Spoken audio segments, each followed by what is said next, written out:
Jeffrey, you're exhausting.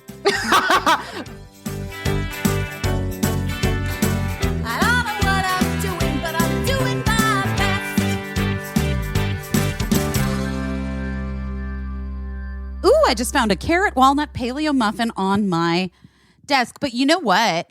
I just ate a bunch of Levan Bakery cookies. Oh, holy shit, Shantira. I know you don't fuck with New York, but if you come back to New York. Oh, I eat in New York. I just don't want to live there. I want to go see a show and eat a treat. Okay, I want to go see a show and eat some food. I have the treat. The treat is this thing called Levan Bakery. And it was actually like the last thing I ate before the pandemic with our mutual friend, Caissie Lewis. Oh, Lewis. And he was doing a diet at the time. And then he was like, but do I get this cookie? We walked past this place and he's like, oh, this place is famous. They always have a huge line, but there's no line right now. Should we get cookies? And I was like, fuck yes, we should get cookies. And he's like, but I'm on this diet. And I was like, but there's almost maybe a global pandemic happening. And are you going to feel like an asshole next week if you are dead from a global pandemic and you didn't get the cookie? And he was like, maybe. So we got the cookies because there was no line. They're warm, but not too warm. I think I've been here before because I'm a real treat bitch. And if I walk by anything like that, I think I've had one of those giant cookies before. They're giant cookies. They're warm, but they're not too hot. They're perfectly temperatured on the inside so that they're melty and gooey, but not scalding. It's a perfect cookie. It's a perfect cookie. But they Postmates or Caviar or something. One of the I don't even know. One of the delivery services delivers them. But you got to get it in because they'll shut down those deliveries. And it's on a rainy, cold night like this. You need it. It's raining and cold there. We just went for a walk. All right. Honestly, it's like not cold at all. It's like 65 degrees. And that's okay. But it's a little rain, but it's rainy. That disturbs me. It should be cold there. It is December. I think it's me. You think you brought the heat? I think I brought the heat.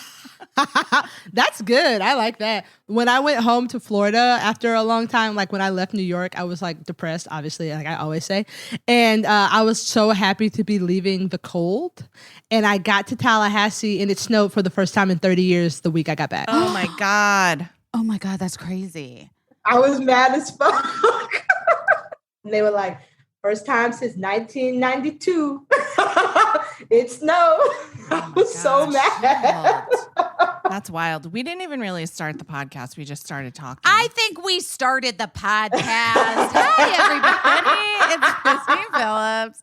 This is Busy Phillips is doing her best. And Caissie St. Ange and Shantira Jackson are here. And you know us. We're friends. You guys were some of you at the magic show, which I popped in and out for. This is basically just a magic show recap show. Oh, yeah.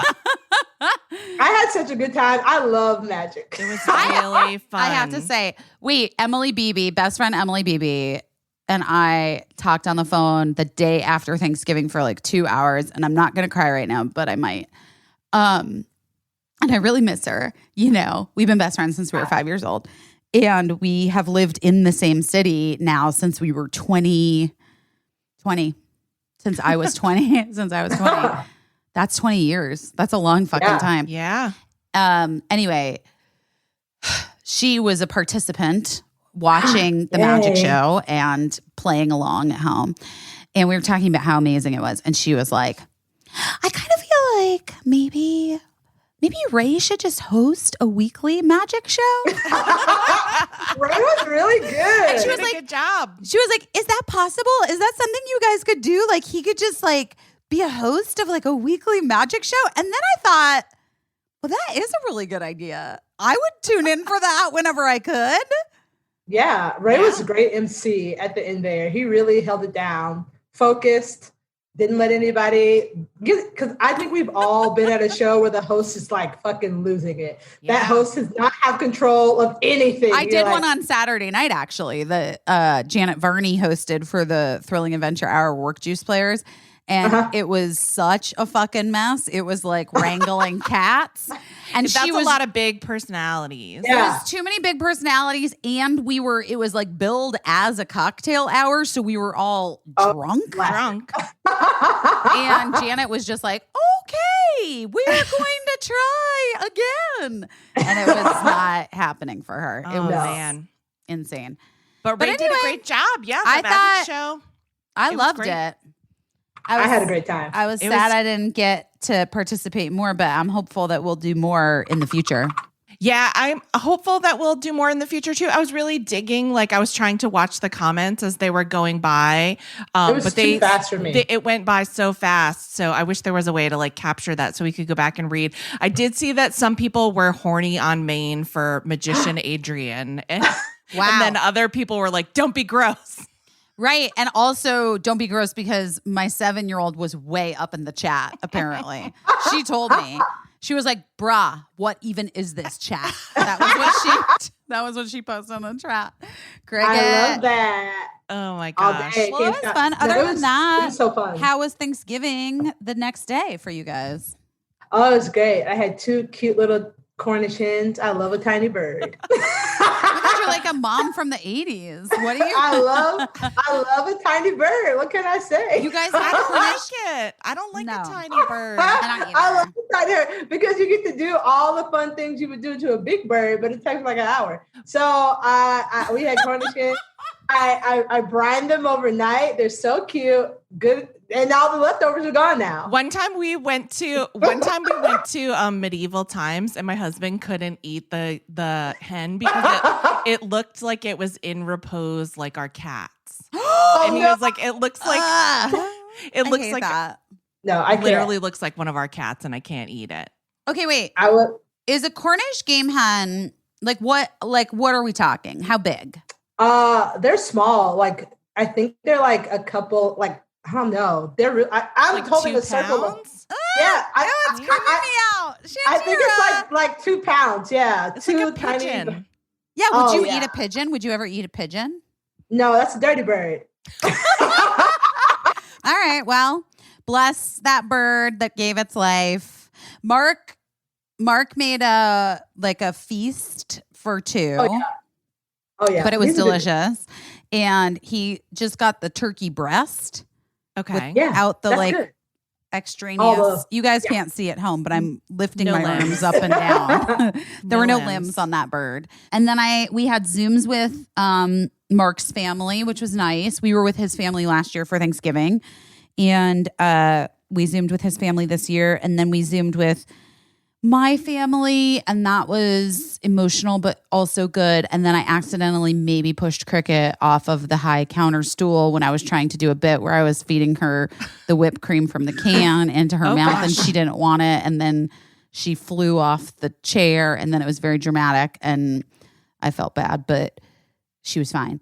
She's all right. And no, she was totally fine. It was like you know when kids just like tumble to the ground? Yeah. Yeah, But I think from the Zoom perspective, she just like It looked flew bad. out of frame. And then and because I was holding the can of whipped cream trying to get it into her mouth, and I had a lot of rosé, I think it did seem like it didn't look great. You But better she hope was. none of your family was recording the Zoom. I mean, I'm sure all my family was recording the Zoom, right? But Barb and Joe were good, and then and then Leanne and Bob, and it's just all a lot. It's all a lot, guys. yeah. Yeah, we Zoomed with my son and my mom too. That was nice. It was nice. It was nice, but yeah. it was weird because we were trying to like cut our conversation. We were trying to make our conversation work in 40 minutes because that's like the cutoff for free Zooms. But Yeah. we didn't realize that they had like done away with the time limit for the holiday. So thank you, Zoom. Aw. Oh yeah. It Yeah. was nice. I mean, I have to say, I felt like I've been sad and like a little weepy. And then today I was talking to my mom, and she started crying because it'll be a year since oh my God, I'm going to cry. But this Christmas will be a year since I've seen my parents. Yeah. Yeah. Which is like a long time. Yeah, it's the longest I've Too ever. long. Yeah. Yeah. 41 Yeah. years old. It's the longest I've ever gone without It seeing my sucks. parents. I haven't been home in 2 years. I was supposed to go home this summer Right. because I usually go home for one of the holidays, but my cousin was supposed to get married in June, and it cost $1 bajillion to fly to Tallahassee. So my mom was like, "You're going to come and see the whole family for this wedding. It's only 5 months difference. It's fine." Yeah. So now I'm not going to see my mom for like 2.5 years. Jesus Christ, Too Shantira. much. Isn't that fucked? Like, Yeah. it's crazy. It's fucked. This will be a year since I've seen my mom too. And of course she had plans to like come for my son's graduation and, you know, and she definitely would have been here for Christmas, but now it's just, you know, it's not safe. And so I feel so terrible because she's alone. She's like, you know, it's just her. And so she, you know, I'm like, just every day is the same, you know? And I'm just like, what are you doing today? And she's like, I'm watching TV. I don't know, you know? Do y'all message your parents more? Because like, I obviously talk to my mother and talk to my dad, but now that I'm like, oh, like I should text you more. Yeah. Because my dad lives alone, my mom lives alone. And like, I know that like, they don't really be out in these streets, but my mom will be like, I'm going to Red Lobster with my girls. Like, she's not doing that anymore. You know, she was really living her best, like mid-50s life.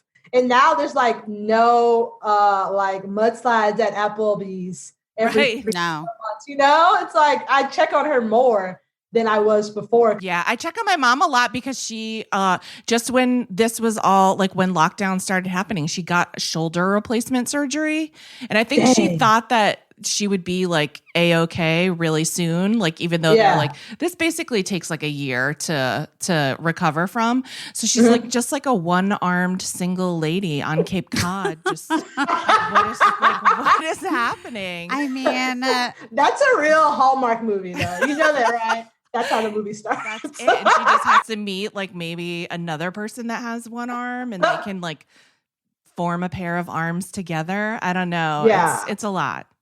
Yeah, we're all doing our best. we're doing our best. And I think that that's right though, Shantira. I think like if you can check in with family members that you maybe even normally don't check in that much with, but like if you just think about it, you know, the people that might be more alone, like even extended family, maybe you don't know that well. I don't know. I just think it's like this is the time to reach out to say I've definitely hi. been checking on my dad, who is like the most fine person ever. But now I also feel like I get more texts from him. I don't know if this is your case. My dad's love language is like sending me pictures of stuff he built. Wait, Like, oh, this is a good question though. I want to know. Yeah. Okay, so your dad's love language is like sharing with you things that He'll just he's go, done. Yes. Okay.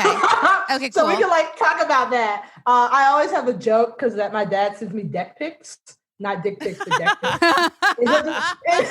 Because he'll be like, "Hey Tira, how you doing? I built this deck," and then he'll shoot me like 12 pictures of a deck that he love built it. by hand. And then I'll be like, "That's so cool, Daddy. That's great." And then we'll just like talk about this deck he built. Unsolicited deck pics. I mean, okay. Unsolicited deck pics. Wait, so what's your mom's love language with you, Shantira? My mom's love language is okay. So I've talked about this before, but like my mom compliments me by complimenting herself. So, Okay. so like I'll just get a picture of her, and she'll be like, "I got a new wig. Your mother is beautiful. How's it going?" And then, okay. So then I'll be like, "You look great. I love this hairstyle. How's it going?" So it always starts with her being like, I don't know if this is you guys too, but my mom does this thing where she tells me like what she's eating. So she'll be like, "Tonight I will be making pork chops. How's it going?" So then I'll just be like, so that sounds great, Ma. And she'll be like, "What are you making?" Because like she ain't got nothing to do. Right. Oh I mean, I get my dad the Omaha Steak of the Month Club every year for that's great. Christmas. That is like my fancy fucking gift to my dad every year. And so that was a big Dave Letterman gift, by the way. was it really? Yeah, that was like one of his gifts of choice. And it was like, it always felt like an honor if you got the steak. Listen, here's what I'm going to say. I've been doing it now. I want to say we're going on like 7 years of this like Steak of the Month Club to my dad for Christmas. And it is without a doubt gives us something to talk about once a month at least. He's like, I got the steaks, I got the burgers, or whatever it is that month. Like, got the filet mignon, and they threw in a lobster tail, like whatever, like a twice baked potato, like, you know. So we're talking about that. But also, like, my parents genuinely love it. They love it. My mom loves telling me about how, your dad's firing up the grill. He's going to make the steaks. So I just know that, like, it's an easy steak of the month is like what my dad does. My dad's love language is act of service, like acts of service. So like, if Mark and I take the girls to Arizona for Christmas, for instance, and then we're like, at our house, and then he'll be like, Elizabeth, where are your keys? Because he sometimes likes to call me Elizabeth, even though like it's like the craziest thing. I'm like, I call you Elizabeth as well. You do? Yes. Only parental figures in my life. So he's like, Elizabeth, where are your keys? I'm like, here are my keys, Dad. And he's like, I'm gonna take your car down to the car wash, and I'll get it washed. I'll be back. And so like he'll go get my car washed. You know what I mean? And that's like, my mom will be like, Busy. Your dad got your car washed, you know, and like she'll get a little teary.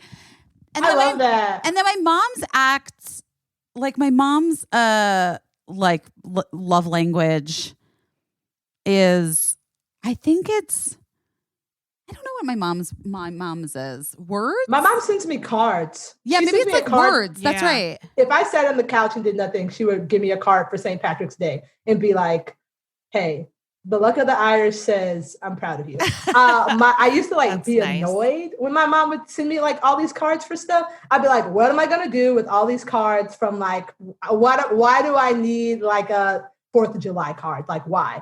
But then my girlfriend, who's like a better person than me, was like, oh, think about the act of getting a card. She's like, your mother gets in a car, drives to a store, walks through an aisle, and opens up a bunch of cards, reads all of them, gets the one that she thinks is perfect for you, writes that she loves you in it. And then I was like, oh, when you put it like that, I'm an asshole. And then I just really like cried. And then I just really cried because it was like, now I feel like way better about all the nice cards my mom. Yeah, words of affirmation. I just looked up what the love languages are because I couldn't remember them off. I think that's true of your mom. She's always talking about how wonderful you are, how wonderful your sister is. But she always talks to us like that too. Like tells us your mom messaged me on she DMs me. Did you know that, Busy? No, I did not. Wait, what? Barb DMs me on Instagram about Amber Ruffin, and she'll be like, well, she's obsessed with Amber. I told you guys this. But I know she'll be like, I watched the show. I'm so proud of you. You did a great job. I can't wait to see the next one. And I'm like, thank you. I love it. Thank you. I need the support. She's always lovely. She's always just makes so like nice. The nicest conversation. You know what? She's a nice mom. My mom is a really nice mom, and she's super supportive. But yes, I think that's right. I think acts or words of affirmation is Barbara Phillips' love language. My dad is acts of service. Okay, so your dad is also acts of service. Well, sort of. For sure. He wants to show you his own acts of service. Well, it's acts of service. If I lived in Tallahassee, I think it would be so much easier. But I needed to buy a drill. Yeah. And truly, my dad was like, well, there's a couple options. Do you want to tell me what you think you need? What are you be doing? What kind of bits? He gets off on that kind of stuff. And when I'm home, my dad calls me kid. He'll be like, hey, kid. And every amount of money is change. But no matter what, when I come home, before he drives me to the airport, he takes me to IHOP, and then he gives me some change. His is a little bit of a combo of gifts. Yeah. He wants to give you stuff. He can't mail you a deck. Yeah. No, he can't mail me a deck. So that's my parents. They're fun. Caissie, what about your parents? Well, my dad is not alive anymore, right, but I know. his love language was probably like words of affirmation. Like he would always tell me like, you're so cool. And like, he thought that what I did was so cool. And he's like the first person that was ever like, oh, you're funny. Like you actually, when I was a little kid, he'd be like, you actually really make me laugh. That's so great. Yeah. And my mom is kind of like, she is straight up gifts. And I think that is because like we just didn't have a lot of money when I was growing up. And so whenever it was like a holiday or something, my mom would really like scrimp and save to like splurge on, you know, whatever, like a Barbie Corvette or whatever it was. That was like the big thing that year. What are you guys? Wait, before we keep going, Laura, you're going to be mad. My card is full now. Oh no. It stopped, but I just looked over because I felt something in my body. Sorry, but I'm so paranoid. I always look over at it and make sure it's still recording, and that's why. Noticed. I'm glad you noticed too. Because I'm scared of disappointing you, Laura.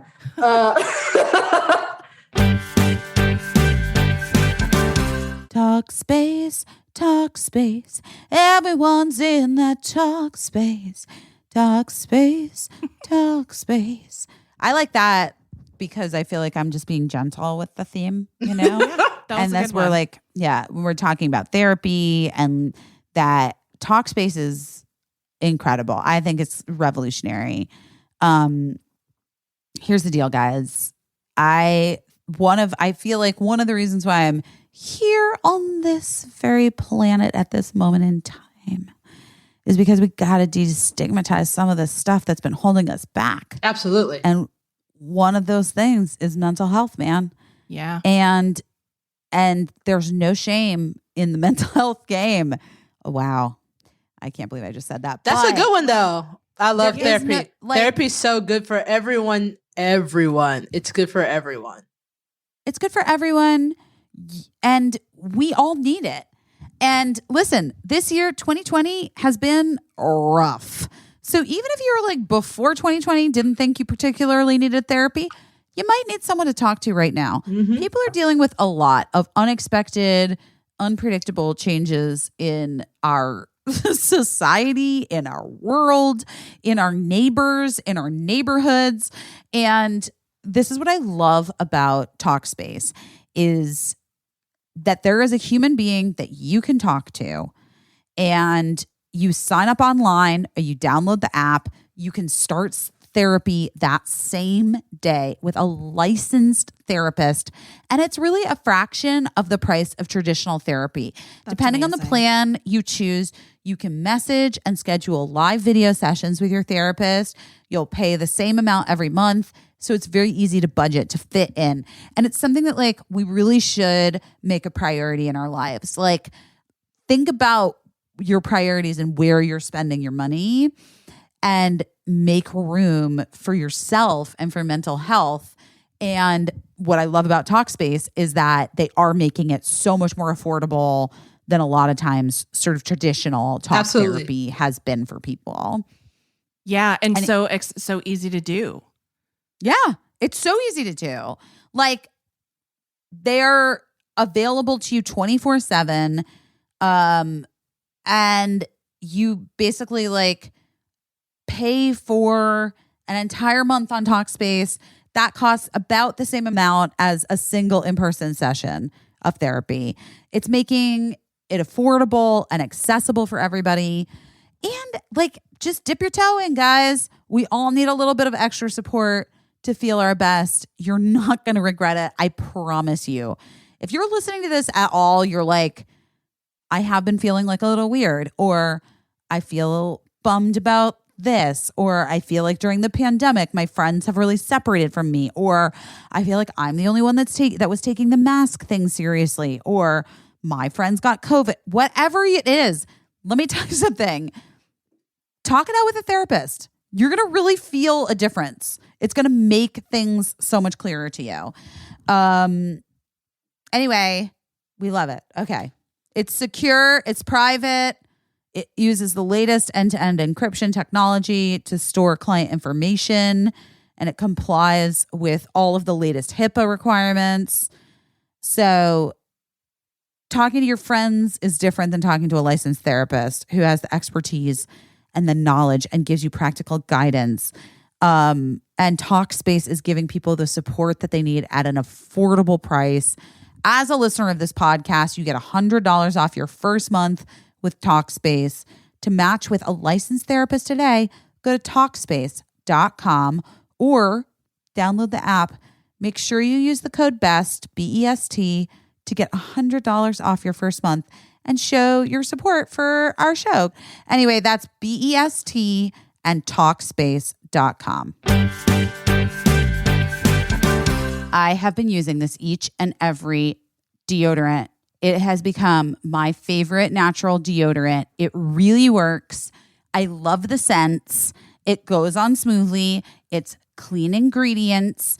Also, I have a kind of stinky teenage daughter now, and I'm just taking that armpit and slathering it on. It goes on smooth and designed for all genders to use. Guess who also is stealing my deodorant? Mark, because we always share a deodorant. Is that weird? I don't know. It's fine. not I don't because think so. I think that they're very like unisex. I've been using the black spruce and fir because I wanted like Christmas pits, and I really it smells How's yummy, How's that left pit doing? it's Is doing it good? so much better. I got so Great. many great tips, but also it happened to so many people had like a left pit smelliness problem. So I'm not alone, and that this podcast is all about being seen and not feeling alone. And so I'm glad I spoke up about my issue. But each and every that black spruce and fir is making my left pit smell great. Well, I love each and every. It has been proven to provide odor protection equal to antiperspirant without aluminum or any other harmful chemicals that irritate your skin, including baking soda. My pits have never looked more beautiful. I'm not kidding. There are no ingrown hairs. They are just smooth little pits. Anyway, it's vegan. It's cruelty-free. It's sustainably sourced. It has eco-friendly plant-based packaging. We're supporting a healthy lifestyle. We're supporting the planet. We're supporting our pits looking hot and smelling great. So I'm positive you're going to love each and every. We want to share it with you and take advantage of this great offer for our listeners. 30% off your first purchase. What? That's right. 30% off your first purchase.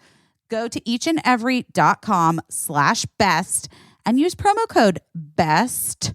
Remember to get 30% off. Use promo code BEST at eachandevery.com/best. Your pits will thank you.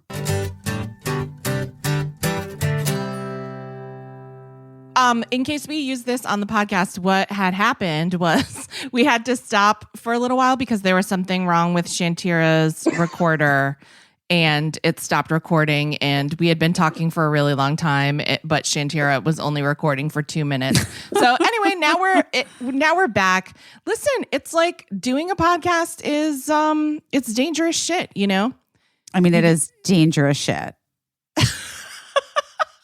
You just never know what's going to happen. And I mean, I'm really trying, but guess what? I will say this. You definitely are doing your best, Shantira. I'm trying Jackson. really hard. And by the way, while we were like stopped down trying to solve the problem, like we just took it to the group chat so hard. It was essentially just like a wild group chat that I'm reeling from. A live in-person talked out group chat. Shantira told us a story about how she's such a fucking badass. And I'm like, I can't even. I'm like speechless. If I had like 1 ounce of Shantira's fucking balls when I was starting out in this business, You I guys, didn't fucking know how to do it, man. And you just like 6 years, 6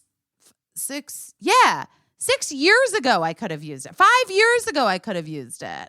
well, also, I think we have to give all of ourselves some credit. If I was 20 years old, I wouldn't have been able to do it.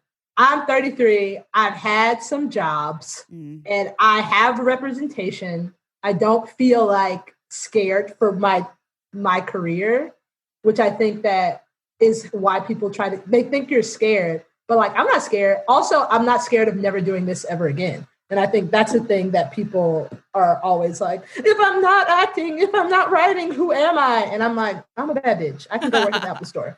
I wish that's the thing that I wish I had not had, because that was the thing that freed me immensely, was that thing that happened however many years ago, 4 years ago, I guess, or 5, where I was like, I literally don't give a fuck about acting ever again. Right. You know? But like, I was so reliant on a system that I allowed myself to be like talked into, and I talked myself into so many reasons why I shouldn't say anything or speak up for myself or speak up for other people or injustices that I was seeing on sets, or, you know, blatant sexism or aggression, or, you know, microaggressions or whatever. I was just like, well, you got to just like keep it cute, girl. Like, just keep it quiet and just head down, and so you can keep getting hired. And it fucking sucks. It wears on you. And I'm glad, though, I do think there's been, it's your generation, Shantira, but like, there's also just been like a shift. Yeah, they're afraid of us now. I think that also, shout out to Laura. This SIM card, SD card, is not working anymore. She just spinning, Laura. Guys, this episode of Busy Phyllis is Doing Her Best is cursed. It's cursed a little bit. It's a little cursed. We'll just do the best we can. I feel like I've always been a speaker upper. Like, I remember saying to a boss, I'll let you figure out what boss, but like, I remember just having a moment where I was like, listen, I could like be working at Arby's across the street and making the same amount of money that I make here. So obviously I'm here because I want to be, and because I want to do a good job for you. So like, let's just talk about that. Like, let's talk about how I can do a good job for you and make you happy, and how you can let me do my job and be happy about it. But the thing that I wish I had done more is that I wish I had identified who I was outside of my career more, because that's where I sort of like didn't think much beyond that. Beyond like, okay, I'm going to get this thing and this is going to be my life. But it's not, it's not like being a dentist where like once you become a dentist, you're a dentist for the rest of your life. It's like, it's a lot of jobs. But even dentists that's not their defining characteristic. Right. But then you have a job that you go to, and then you're like, you're a kind of person. But my personality was always so intertwined with like what I did that. Oh, my entire idea of self-worth was completely tied to the jobs that I got or didn't get, and and the work that I was doing or wasn't doing. 100%. I mean, it's so fucked. But also, like, I don't know. It is super freeing to feel empowered by like I don't give a fuck. But at the same time, like, it is scary. Like, yeah, I felt like I all I did was set a goal to become like a staff TV writer. And I set that goal probably when I was like 20. And then I got that goal when I was 23. And that even fucked me up, because I was like, what now? right. And I didn't really think beyond it. I just did that job for like 6 years. Well, it's so, I mean, it's so funny. Like, when you think this is the thing that I need, like, especially like people that come from any kind of like trauma or a situation that they like want to escape from, you're like, okay, I'm going to get to this place. And when I get to this place, shit's gonna be chill. And then you like, it's never get chill. to that place. Right. And you're like, oh, fuck. You want to know not that chill. This is like basically from the group chat we just had, but the realest thing that I've realized is like at the end of it, like what has happened to me most of the time is like, I used to get abused by men for free. So like I used to do like Herald shows and like free improv, and then like every level up, I just get abused by a more powerful man. Fuck yes. Right. So it's like I used to get abused by broke white men, and now I get abused by white men who have Teslas. Billionaires. That's it. Right. It's the only difference. It's like, oh, the more successful I get, the more successful my abuser gets. Right. Shantira, you know, my favorite thing to say to somebody is, by the way, I've been condescended to by way more important people than you. Truly. I mean, I have to say, you know, the speaking up thing was really interesting. Did you guys see my Instagram stories about the guy behind us in line at Michael's who wasn't wearing a mask? Oh, yes. God. Oh, my God, Shantira. So Birdie and I, fucking wild call, weekend after Thanksgiving. She was like, we got these little, we went to like a, you know, like a street, buy your Christmas tree, carry it home, like thing. Like Very New York. Yeah, we're in New York. And the girls, like in LA, Tradish, we've always gotten them like those little tiny mini trees for their rooms. And we put the little LED lights on it, whatever. It's cute. And our ornaments are all in LA and they're being shipped here as we speak. But Birdie was like, I want ornaments now. And can we just like make ornaments? And I had this idea. I was like, oh my God, we can like decoupage ornaments. Yeah. And you can put like all of like Harry Styles and Timmy Chalamet and like 1D Boys and then like Saoirse Ronan and fucking whatever Florence Little Women. Poe, Q, whatever the fuck, like Little Women, and you can make like your whole tree just exactly what you like, the things that you're obsessed with. And she's like, that's the best idea ever. Let's go to Michael's right now. This girl who cannot walk a block and a half walked fully like 7 miles to and from Michael's to get the supplies to make these ornaments. And it was a crowded, nerve-wracking situation for me. I had a double mask on. There was so much hand sanitizer. I was like, let's get in and out.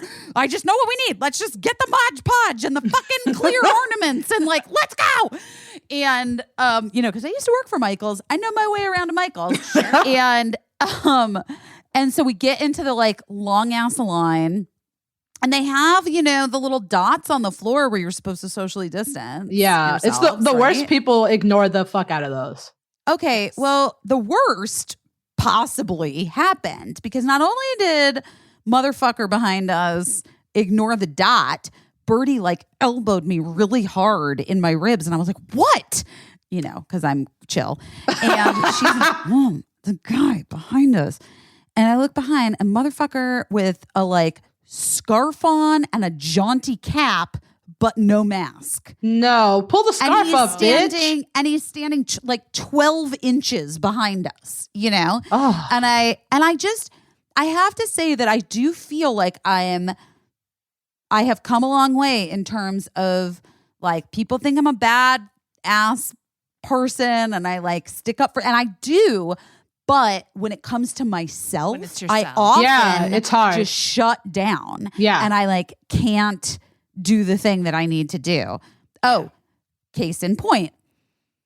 Several weeks ago, I had to go get my hair colored for the TV show. And I went to the salon and they're like, we limit the number of people that come in and we like, everyone wears masks and blah, blah, blah, blah. And I was like, okay, fine. And the windows are open and there's ventilation. I was like, okay, fine. I have to get my hair colored. This is what I'm doing. Okay, fine. So I go to the salon and it was raining that day. And they're like, do you want your hair blow dried after you get your hair colored? And normally I would say no because COVID and like, all the particles or whatever. Yeah. But it was raining and I was like, I don't want to go outside in like cold rain with wet hair. So yeah, that's okay. And like almost as soon as the kids started blow drying my hair and the election had just happened and I was like, were you in the city for the election? That was so amazing. Where were you? Like, that was so amazing. And he's like, oh no, I wasn't here. I was in Florida. And I was like 3 days ago? You were in, wait, what? Like, wait, what happened? What? What's happening now? And he's like, don't worry. I've had 2 negative COVID tests. I was like, you've been back for 3 days. Like, what the fuck? Like, instead of saying like, I'm so sorry, you can't continue to be in my sphere and continue to blow dry my hair, I was just sat silently and like panicked. Do you know what I mean? I just like went inward and didn't say a thing. We were both wearing masks and I just was like, I'm just going to panic and I'm not going to say anything. So that is my normal go-to. Yeah. Right. But at Michael's, I guess also because my child is with me and she like, As soon as I saw it, yes. Mama bear. You mama bear. As soon as I saw it, I was like, hi, excuse me, where is your mask? And I'm wearing 2 masks, by the way. And he's like, I'm sorry, what? And I was like, your mask. Do you have a mask to put on? And he's like, yeah, I do. Like such a fucking dick. And then he pulled it up from under his chin and put it like over his nose. And he's like, there. Do you feel better now? Do you feel safe? And I was like, yeah, actually, dude, I do. Thanks so much. Thank you. And so does my kid. Thanks. And so then he was just like kind of huffing behind us. Also, I do want to point out he did have some sort of accent. Yeah. Birdie thinks it was Australian. I'm unclear if it was Australian or Australia English. is doing a decent job at this, so he should be better. Well, that's why he's here. Yeah. Maybe he didn't. Maybe he, I don't know. Whatever He it could make was. the cut in Australia. Shout out to Australia. Shout out to Australia. Whatever it was an accent. Because when I've told this story in the last several days, everyone in New York is like, that person was certainly not from New York. Because truly, though, everyone who has been here the entire time It's masked up. COVID is like masked up, right? Yeah. But he was just such a dick about it. And then when we were walking afterwards, and Birdie was like, oh, he's such a jerk, blah, blah, blah. And she was like going off and on, like whatever. And I was like, I'm surprised you didn't say something to him, Birdie. And she was like, ugh, I didn't want to say anything. He could like spit on me. He could like do something to me. I'm a kid. I'm a girl. And I was like, oh man, that fucking sucks. That sucks that at 12 you already know. You already know. That Men are big dangerous. white man Is dangerous as dangerous fuck. to you. Yeah. Yeah. And I got so sad. I was like, that's right.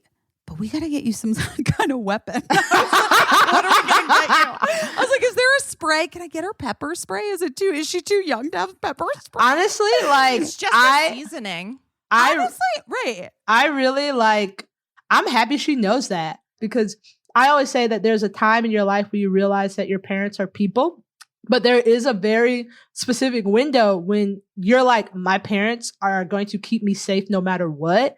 If I tell my mom or my dad something, they're going to go to bat for me. They're going to do what needs to be done. So she left that being like, yeah, I'm a little girl, but if I'm with somewhere in New York with my mom, I'm going to be fine. And that's really, really special and important.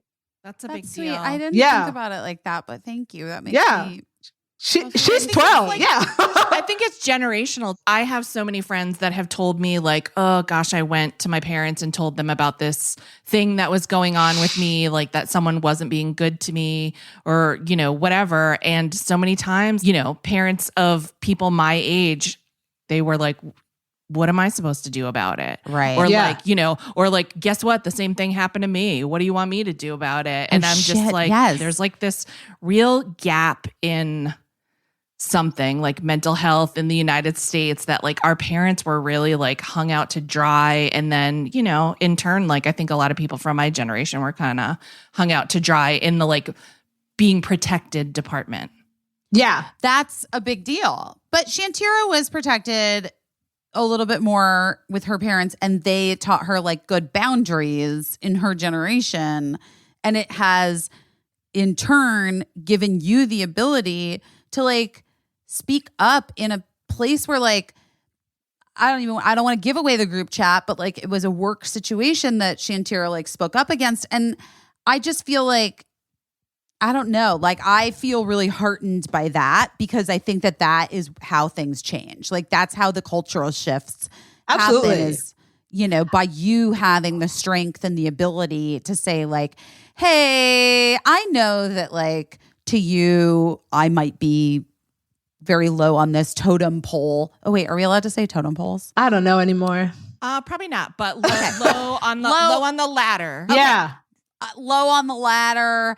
However, this is some fucked up shit, and I'm going to lay it out for you, and you can do with it, with that information, whatever the fuck you want. But I'm telling you, this is what the situation is. Like, I'm so fucking impressed, Shantira. And like, I really think that the way that you are and like move through the world is going to shift, not just like, I think it's going to shift like Hollywood. Like it's going to I shift hope so. I don't know if anybody's read Michelle Obama's book, but like it's good. It's long, girl. I love it, but like it's like 450 pages. It took me like 6 months. I was like, I'm real tired. Michelle, I love you so much. I gotta come back.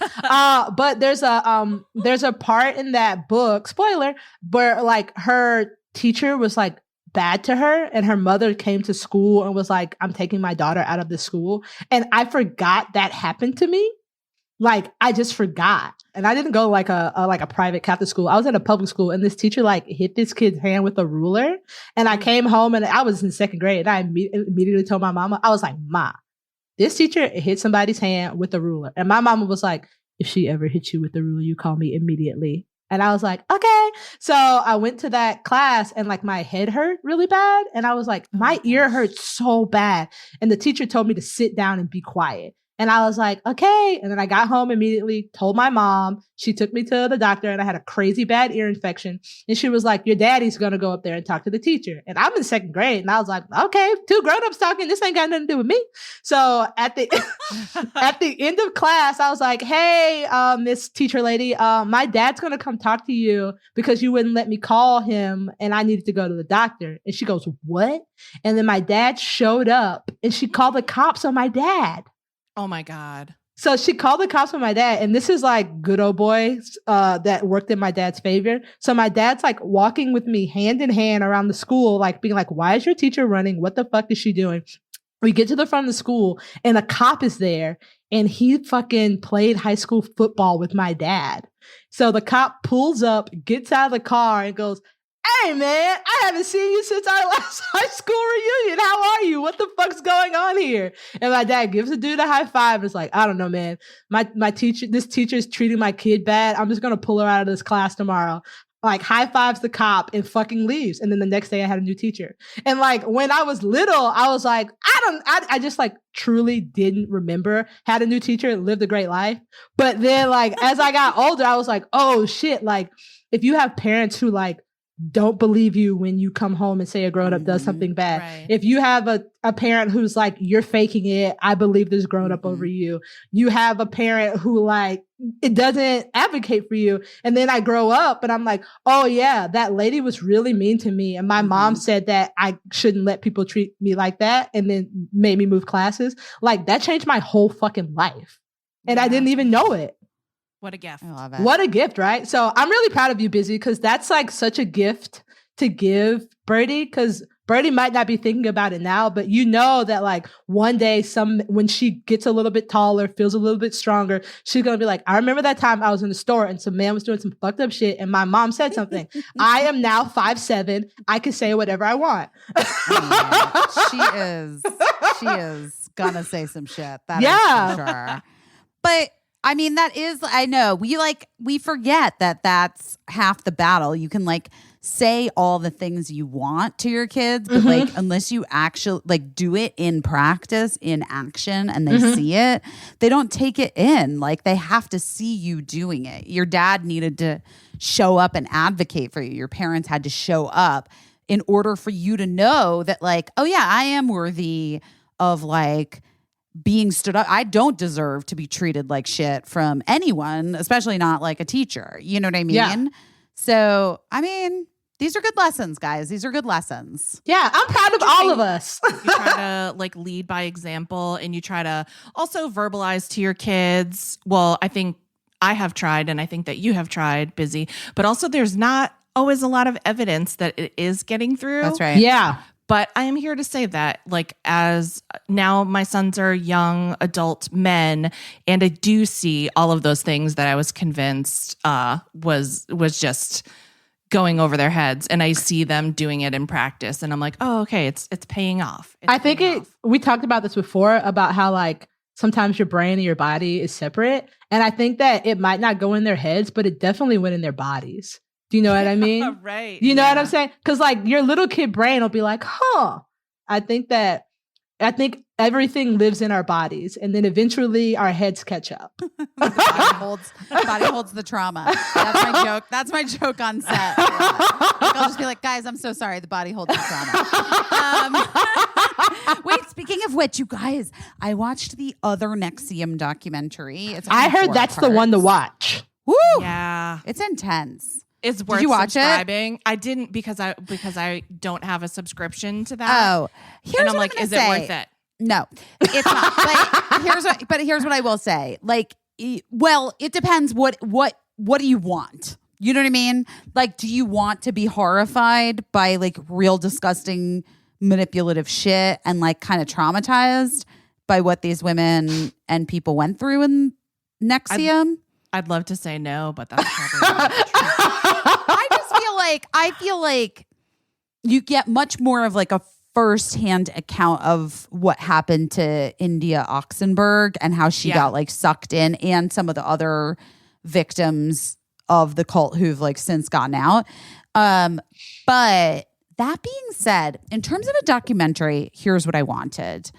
I want to know where the fuck Allison Mack's parents are, like where her family is, like if she had any friends before this cult. Right. I want to know why she got hooked in, because the other girl, I haven't fucking watched it. Crazy ass guy. The other girl from that show. So I used to watch Smallville, so I just call everybody by their Smallville names. So Chloe is the one from Smallville who got sucked in, but the girl who played Lana like dipped her toe in it, and then she was like, "I'm not taking the dive." Like Allison Mack's involvement in Nexium, according to both of the documentaries that I've watched, and also just like the criminal charges, and like she was deep in it, like got in and then was like, I'm here and I'm like right up here, like I'm just rising to the top, and I'm just gonna like have this power grab. She excelled at culting. What would be interesting, a more interesting documentary, is like sort of the how she got to that point in her life and career. Yeah, because her career was booming, you know? Ish. Okay. Booming. When I say booming, she had steady work for 10 years. She was booked and busy. So like she didn't need to be in a cult. She had enough money. She was a series regular for like 8 years. Right. But acting in and of itself, being an actor for hire, is like an incredibly impermanent position. For sure. You're always asking someone else for a job. And it's like you're definitely at a deficit of power in that position. Absolutely. And then here she comes into this thing where like her star quality, the fact that she was series reg on Smallville, already gave her so much power. Yeah. And so she really like fucking went for it. And also Keith Raniere, like I'm less interested in his shit just because it seems like he was sort of always like, depraved and disgusting. Yeah. And he's just like a dirty, he's just like a dirty dude. Yeah. But then the one that they never spend enough fucking time on, as far as I'm concerned, in either documentary is that Nancy Saltzman, because that bitch is the one that gave him all the tools. The neuro-linguistic programming, right? She's the one that taught him how to like essentially hypnotize people. Whoa. And what the fuck? And then her daughter, Lauren Saltzman, with the terrible eyebrows, was the one that was also like one of the main DOS people with Allison Mack. And I'm an expert on this now. But what the fuck with that Nancy Saltzman? Why is everyone just glossing over her because she's not like hot? Because she's just like a middle-aged kind of normal looking lady?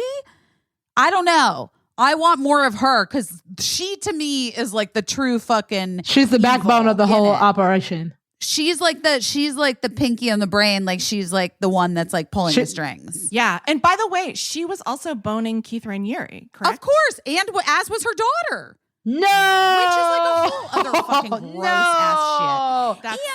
No. Ultimately, I'm not old enough to watch. I don't want to. And I can't watch this. You guys, if anybody out there, I'm watching Forged in the Fire. It's like 4 dudes. They get a bunch of metal and they're told to make a knife. That's what I've been watching.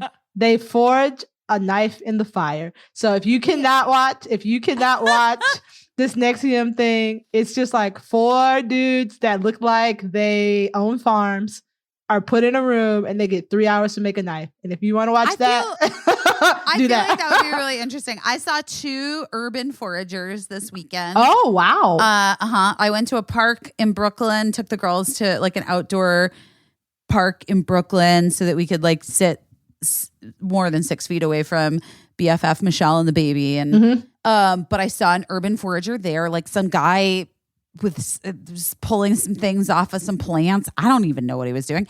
And then when I was on my way home driving on the West Side Highway, we were at a stoplight and I looked to the left and I was like, Mark, what the fuck is that guy doing? And there was just like a guy foraging just with his like Tevas on and like a sweatsuit, foraging, putting things into a bag. And he's like, I think he's getting mushrooms. I'm like, this is very bizarre. What the fuck? Urban foragers.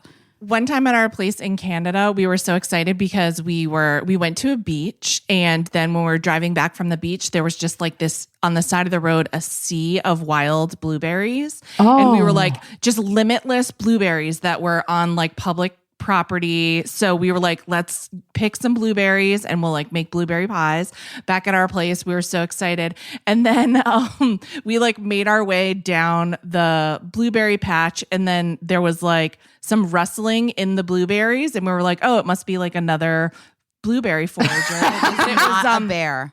No, it was a nude Canadian man doing yoga. Fully so tan with everything swinging, and we were like, well, let's avoid that area. Those blueberries have butt on them. The ball blueberry. Oh my God, I love it. I did not know that was going, and it was neither. It was so funny to me. I really thought it was going to be like a baby bear, like blueberries for Sal. I probably would have preferred it, like because a baby bear should be nude in a bunch of blueberries, but a Canadian very tan man should not. Nude little. Oh Why the berry patch? Oh man, I have questions, but this is very funny to me. I also had questions too, but I feel like I'm not like trying not to make eye contact with, his parts. You just have to move on. You just have to move on. And I'm like, I'm sure like in my mind, I'm just like, he was excited to see that blueberry patch as we were. He just handled it differently. Well, guys, listen, we didn't get to like anyone doing their best, although I think it was implied what we all did our best at this week. Yeah. But Kelly Clarkson. Wait, why did I just jump to Kelly Clarkson? No, what I was going to say is that Caissie. So Caissie sends out a thing because she's like a real producer. She likes us to all be informed. And she always sends out this document before we do the podcast where she's like, here are some people that are like maybe doing their best this week or not doing their best this week and blah, blah, blah.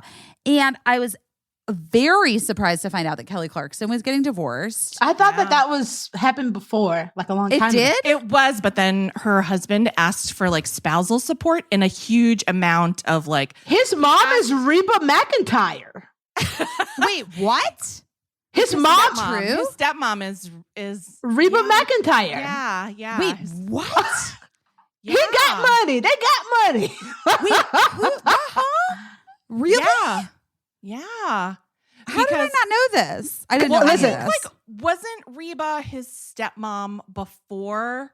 And Reba introduced them. Okay, so here's the thing. Okay. I know so much about shit that don't matter. So when Kelly and Reba were doing that album together, Reba introduced Kelly to her son. And then they started dating, and her son is a manager and became Kelly's manager. And then they got married.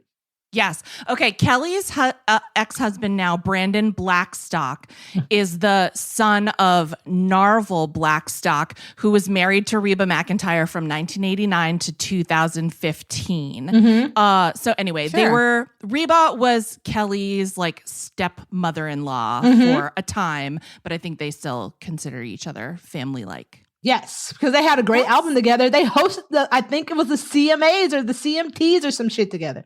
I know too much. I just know too much. Wow. But so anyway, I guess he's asking for a huge amount of spousal support, like per month, like more than most of us probably make. For what? If she got full custody of the kids? Like how much? It is he wants $436,000 monthly. Whoa! For what? Wait a minute. How much is For that a what? year?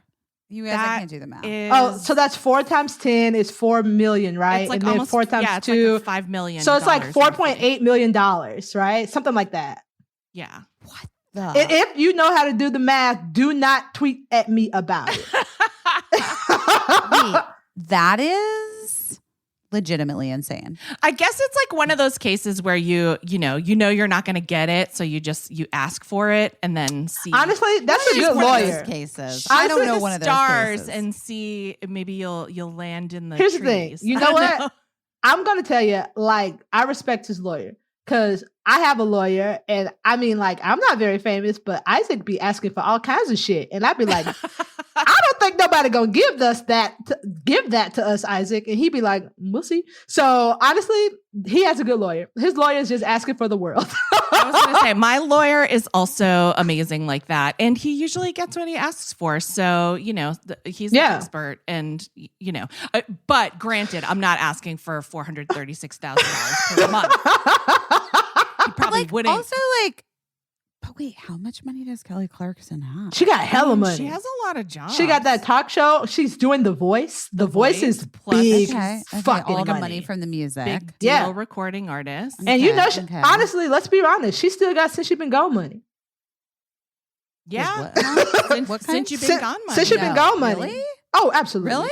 I'm That's sure. still paying out? I'm sure it's still paying out. Since She Been Gone, will pay her forever. Yeah. Wow. So, maybe like Kelly's like, okay, go ahead, have $5 million a year. Who knows? Well- She seems like a nice lady. What? What do you call it? It's like I mean, Jessica Simpson. Have you read her book where she talks about like Nick Lachey was like, I want all this money, and she was like, I'll fucking make it back, and then she became a billionaire. She just gave it to him so she could just be done.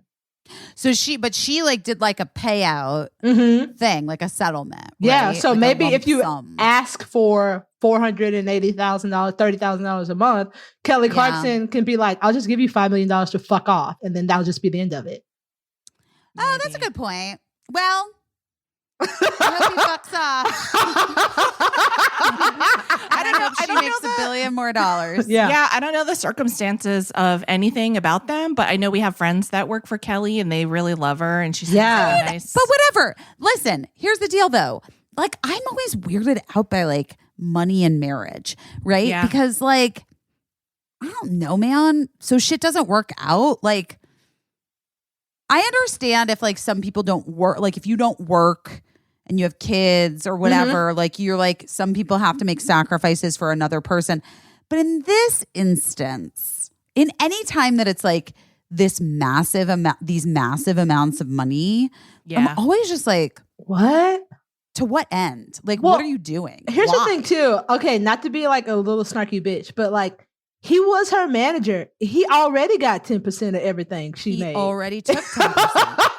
He was her fucking manager. That's right, Shantira. Yeah, I told you I did a deep Wikipedia dive on Kelly a couple Yeah. years ago, I think, and I just learned a lot. Do you guys know that the very first season of American Idol, when Shantira was in diapers, I watched that season.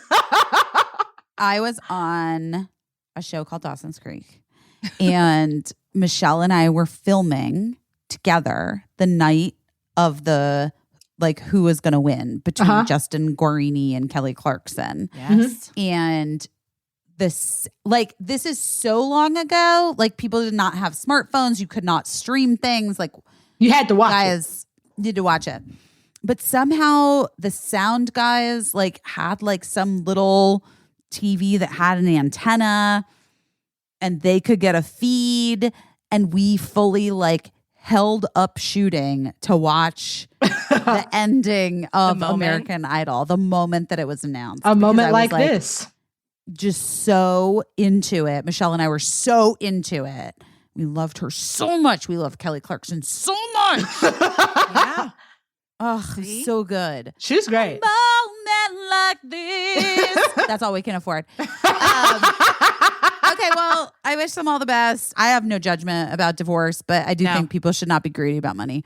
Yeah. That's my final word on that. I have no judgment about divorce.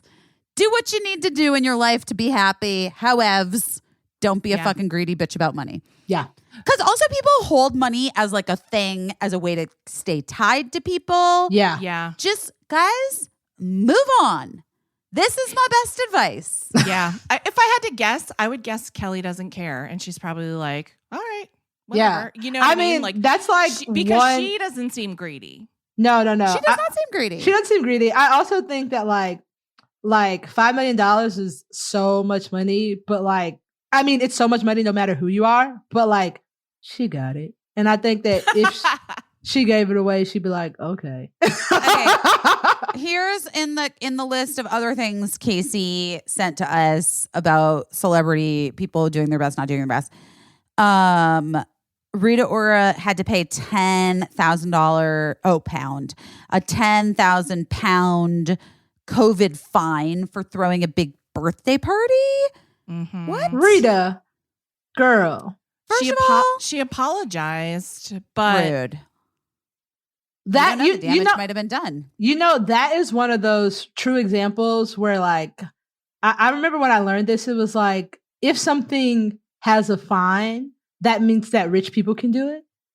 That's all that is. It's not all that is. That's all that is. She's apologizing, but like she knew it was wrong. She knew it was bad, but she knew she could afford to pay the fine. So if all you have to do is pay a fine, it's just rules for poor people. Also, I don't like her because once I was staying in the same hotel at her. No. I'm not a huge fan because once we were staying in the same hotel and my children were in the lobby and they were being cute and she was rolling her eyes and giving dirty looks and like made some comment to her friends, which I couldn't really overhear, but I know was disparaging about my adorable daughter, Cricket. And also like, bitch, you're in the lobby of a hotel. Yeah. I'm sorry, it's the Bowery, Rita Ora, and you wanted to have a fucking drink, but I can have a drink and have a 6-year-old, okay? Speaking of hotel lobbies, she also did a song with Prince. So that's all I really know about her is that song. I just know that. And also like Rob Kardashian. Didn't she date Rob Kardashian? Oh, I don't know. I haven't known who Rob has dated until since he was dating a cheater girl and then his baby mama. There you go. And neither one of those is Rita Ora. Quibi is offline. R.I.P. R.I.P. Quibi. I don't really care. You were really nice to me.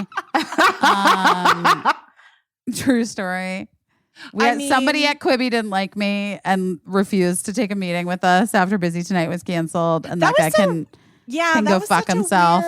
A weird thing. We never figured out what that was because usually people at least have a meeting with you. I always take a meeting. I'm going to tell you. I always take the meeting. I'm going to tell you what. It was just a fucking rich white dude who didn't like something I said or something we did or something. Yeah. Fuck that guy. And that's all it takes in this fucked up industry. A Hollywood break. It doesn't matter how talented you are.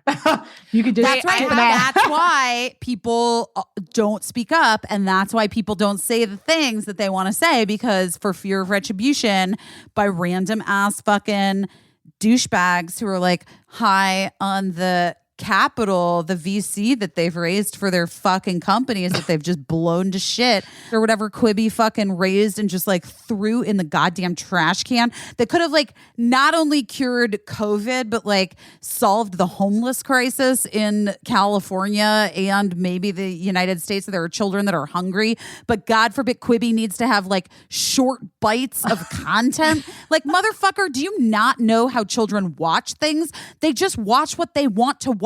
You don't have to put the brakes in for them, you idiots. All right, that's Quibi it. Quibi raised $2 billion. Oh, I'm sorry, $2 billion. Whatever. It lasted 6 months. $2 billion in 6 months. Well, you know what I say, dude that wouldn't take a meeting with me? You busted. I worked for Quibi and had like a very embarrassing moment there. I will tell it at another time when it's like a blind item. So I'm not going to tell you now, but I promise I'll tell you another time I can't. I didn't watch Quibi because I didn't get it, but I know a lot of people, a lot of my friends got shows that would have otherwise not have been made, which was the thing. That is true. But it just was like run very poorly. And it's But just guys, a testament. a show that falls in the forest and no one is around isn't a show. No, Do but you know I'm just what happy I that mean? of that money, some people got paid. But I think That's the true. thing, the thing that was really hard too was that their business model was to give people like the ability to make content, but it was too old school in their delivery. And it was like that dude who raised $2 billion got to be in charge of like 50 20-year-olds. And it was like, I will say this. I can say this from experience, and like hopefully it won't come back to ever bite me in the ass, but oh well. But Jeffrey Katzenberg, who was like the brains behind Quibi, he was involved in a very granular level in every show. Like he had a say in like what every person on every show wore. And it was just like, to me, it was wild because like you work in places and you don't ever talk to the big boss. You never hear what the big boss thinks. And there's like layers of things. And so when I worked there, I was getting this feedback like Jeffrey likes this, Jeffrey's not into that. And so I was surprised because apparently he did that for every show. And I just wondered like, yeah, if how you that can't was possible. If you can't delegate, you will be destroyed. That Also, is the problem. Jeffrey, you're exhausting. Everyone should know that Busy has on the coolest shades ever. In the middle of that, Busy put on the flyest fly of shades. I had my ring light on, but then I was like, this is kind of giving me a headache. And then I saw my giant sunglasses sitting here and I was like, maybe if I put these sunglasses Perfect on, solution. Yeah. It was a perfect solution. Well, here's what I'm going to say. Our guest today, we were lucky enough to talk to one of Shantira's dearest and nearest friends and coworkers. And if you guys have not yet checked out the new Saved by the Bell, which just landed last week. Peacock. Yeah. On Peacock. You're a real Peacock bitch. So am I now. Yeah. Wow. NBC is really paying the bills around here. Right? They really are. Caissie, we got to get you in. We got to get you in this Peacock train. Yeah, He's just like please tell Mr. silently Peacock nodding. that I'm available soon. Universal was our network or our studio for Busy Tonight. Yeah. I'm an NBC bitch. We did not have a great experience with that, but that's a different thing. Anyway, The Peacock people are very nice. they're very great. I love Peacock. Saved by the Bell is amazing. Dewayne Perkins is a writer and he's a performer. Yeah, he's a and stand-up. stand-up. Mhm. And Shantira has been friends with him for a very long time. And we were lucky enough to chat with him about pivots and just forging your own way in the world, not urban foraging, but foraging, but forging paths. Although maybe he likes mushrooms too. It didn't come up. We don't know. We'll have to have him back on. Yeah. We don't know. Honestly, I think it's a vibe that he'd be down for. I bet it is. Let's take a listen. I was reading a thing today when I was doing a little online shopping. You know, my favorite thing is to do with like Cyber Mondays and Black Fridays and whatever online. I like to just put things in my cart and then pretend like I got it and then not get it.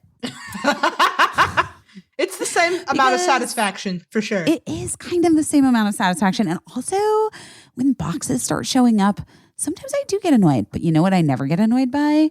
The function of beauty box that shows up at my house, because it's perfectly timed and it's hair products that I know are made specifically for me and or my daughters.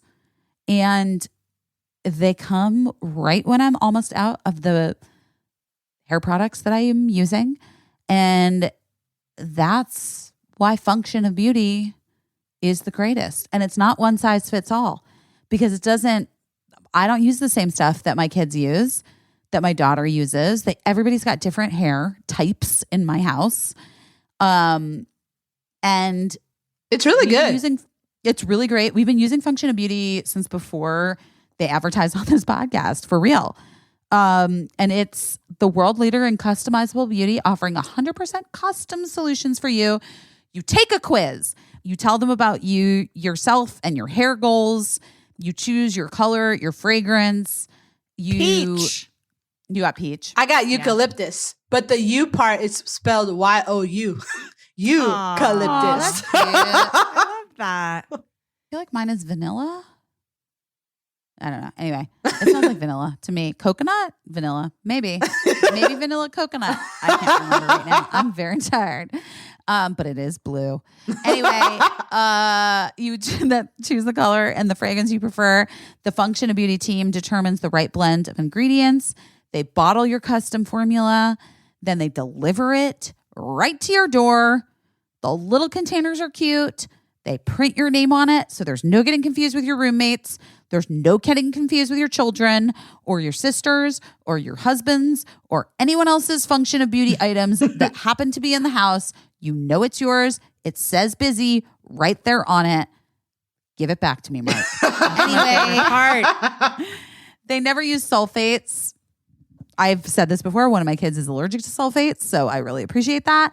Parabens, they don't use any other harmful ingredients. There are over 50,000 real 5-star reviews and counting. I mean, I don't even know what that means, but that sounds great. Function of Beauty now offers a new skincare line. I haven't even looked yet. That's very exciting. It's the same quality and customization you expect, but now for your skincare routine. I'm going to get Birdie up in that. She needs to get on that skincare, that teenage skincare routine. Although she's got perfect skin. Anyway, what are you waiting for? Go to functionofbeauty.com/best to take your quiz. You love a quiz and save 20% on your first hair care order. Functionofbeauty.com/best to let them know that you heard about it from our show because we want credit. We're real credit bitches. Truly. And then you get 20% off your hair care order. That's functionofbeauty.com/best.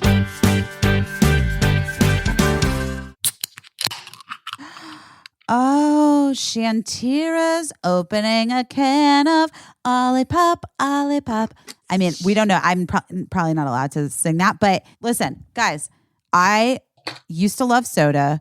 I stopped drinking it because sugar. And also just like, I don't know, I just felt like it was bad for me. And it's the saddest moment when you reach the point in your adulthood when you're like, hey, soda might not be a good idea for me. But now with Olipop, you can have a healthy alternative. It tastes like regular soda, but it's like a healthy alternative. There's delicious flavors like vintage cola, classic root beer, which I love, orange squeeze, also love, cherry vanilla and strawberry vanilla. And they use functional ingredients. They combine the benefits of prebiotics, plant fiber, and botanicals to support your microbiome. In case you didn't know, your microbiome is apparently very important. It's a big deal. And it's a big deal. It benefits your digestive health. And listen, it's much lower in sugar than conventional sodas. Only 2 to 5 grams of sugar from natural sources. No added sugar. The vintage cola has just 2 grams of sugar. Regular Coke has 39 grams of sugar. Wow. That is a difference of 37 grams of sugar. Good That's math. a lot. Yeah, that'll keep you up all night. The fact that I just did that math so quickly in my head when I'm so tired is really impressive. Anyway, I know it was just 2, but all of the products at Olipop are non-GMO, vegan, paleo, and keto friendly with less than 8 grams of net carbs per can. I don't know if counting carbs is your vibe. It's not mine.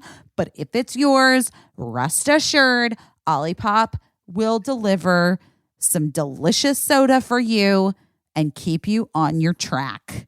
Whatever your track, I don't know what the keto track is. Keto, we don't know, but that's what it is. You know. They're so confident that you're going to love it that they offer 100% money back guarantee for orders placed on their website. That's amazing. We've worked out an exclusive deal for the Busy Phillips is Doing Your Best podcast listeners. Receive 20% off plus free shipping on their best-selling variety pack. 20% off plus free shipping on the best-selling variety pack. You can try a bunch of flavors. This is a great way to do it. Go to drinkolipop.com/best or use code BEST at checkout to claim this deal. That's drinkolipop.com/best.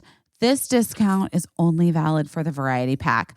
Olipop can also be found in over 3,000 stores across the country, including Whole Foods, Sprouts, Kroger, Wegmans, and Erewhon, which I really miss in LA. Anyway, guys, get in on that Olipop. Hi, Dewayne. Hello. It's really nice to meet you. Nice to meet you too. Are you in New York? I'm in Los Angeles. You're in LA. Yes. That's so lucky for both of you that you are working on the Amber Ruffin show, but get to live in Los Angeles where you would like to live.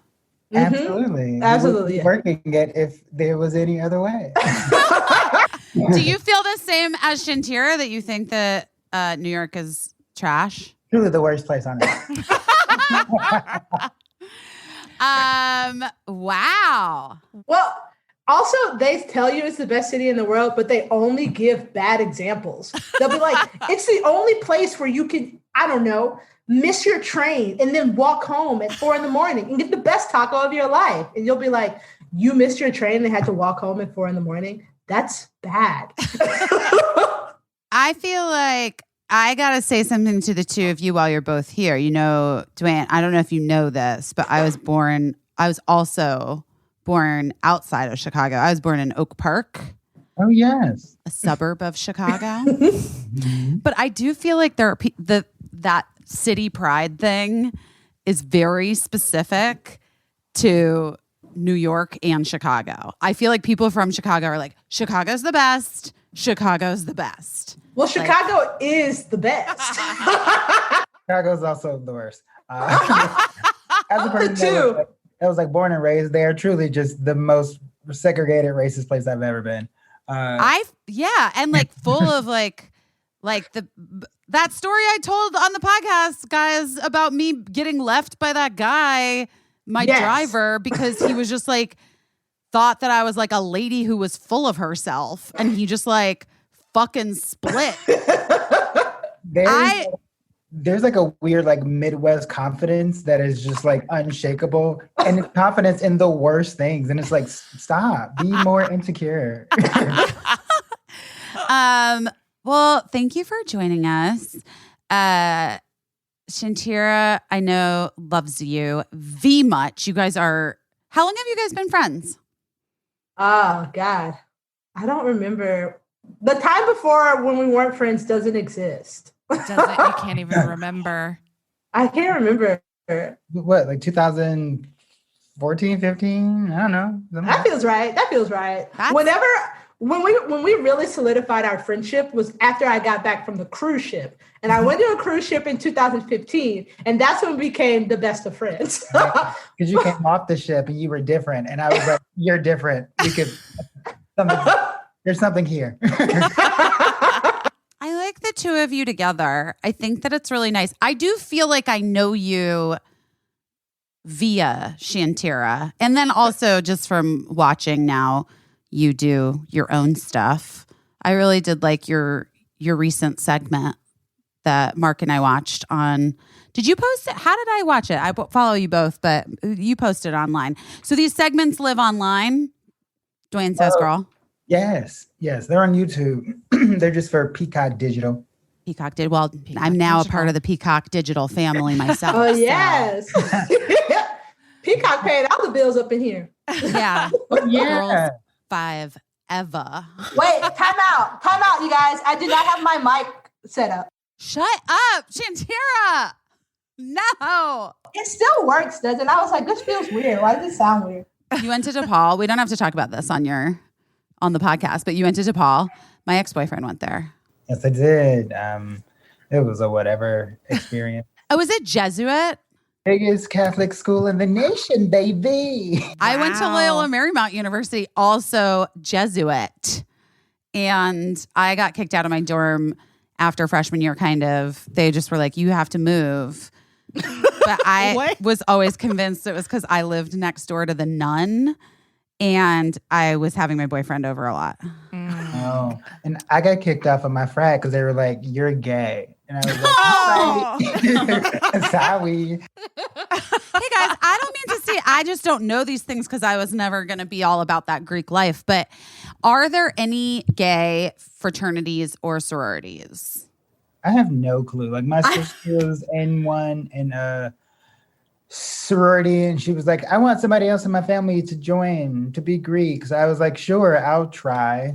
Then I don't think they were like, "Oh, you can't be in this because you're gay." It was mostly like, "Oh, you're gay, which is making you stand out too much, and you refuse to listen to us." And I was like, "Yeah." Yeah. I just knew that I walked through the quad I went to Florida State, no religious affiliation. And it was just like people like my age telling me what to do. And I was like, I thought the whole point of me being here is that wasn't nobody gonna tell me what to do no more. So like, why would you're 23 and you're the boss. This is absolutely, you can't be the boss of me. You can't be the boss of me. So like, I really couldn't do that.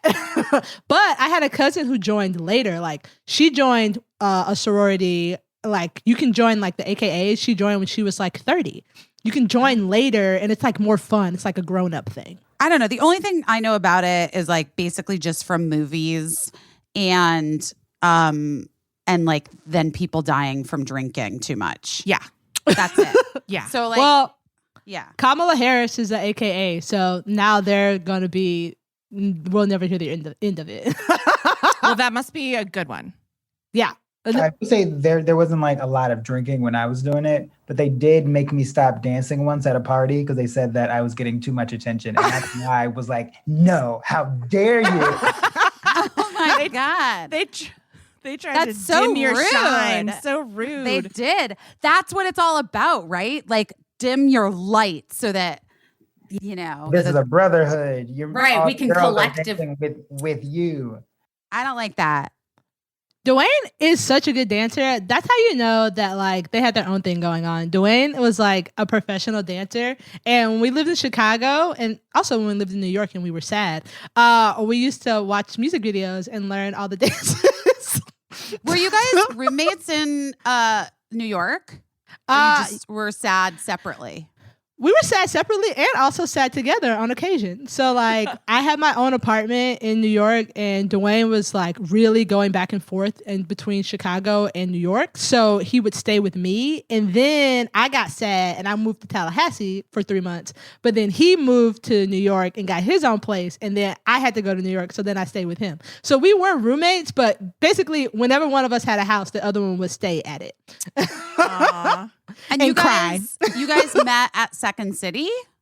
Question mark? Yeah. We met at Second City, but we became friends because it was like 5 Black people doing improv in Chicago, and we were all like, "Y'all want to do a show together so we can play and like nobody will be racist?" And we were like, "Oh my God, yes, that sounds fun!" So then, Sorry, we just can I performed actually together. just ask a white girl question? Yeah. I paid close attention to the recent round of Black Lives Matter, the movement of this past summer. The letter that you both were a part of, calling for there to be more inclusion in Second City and representation, right?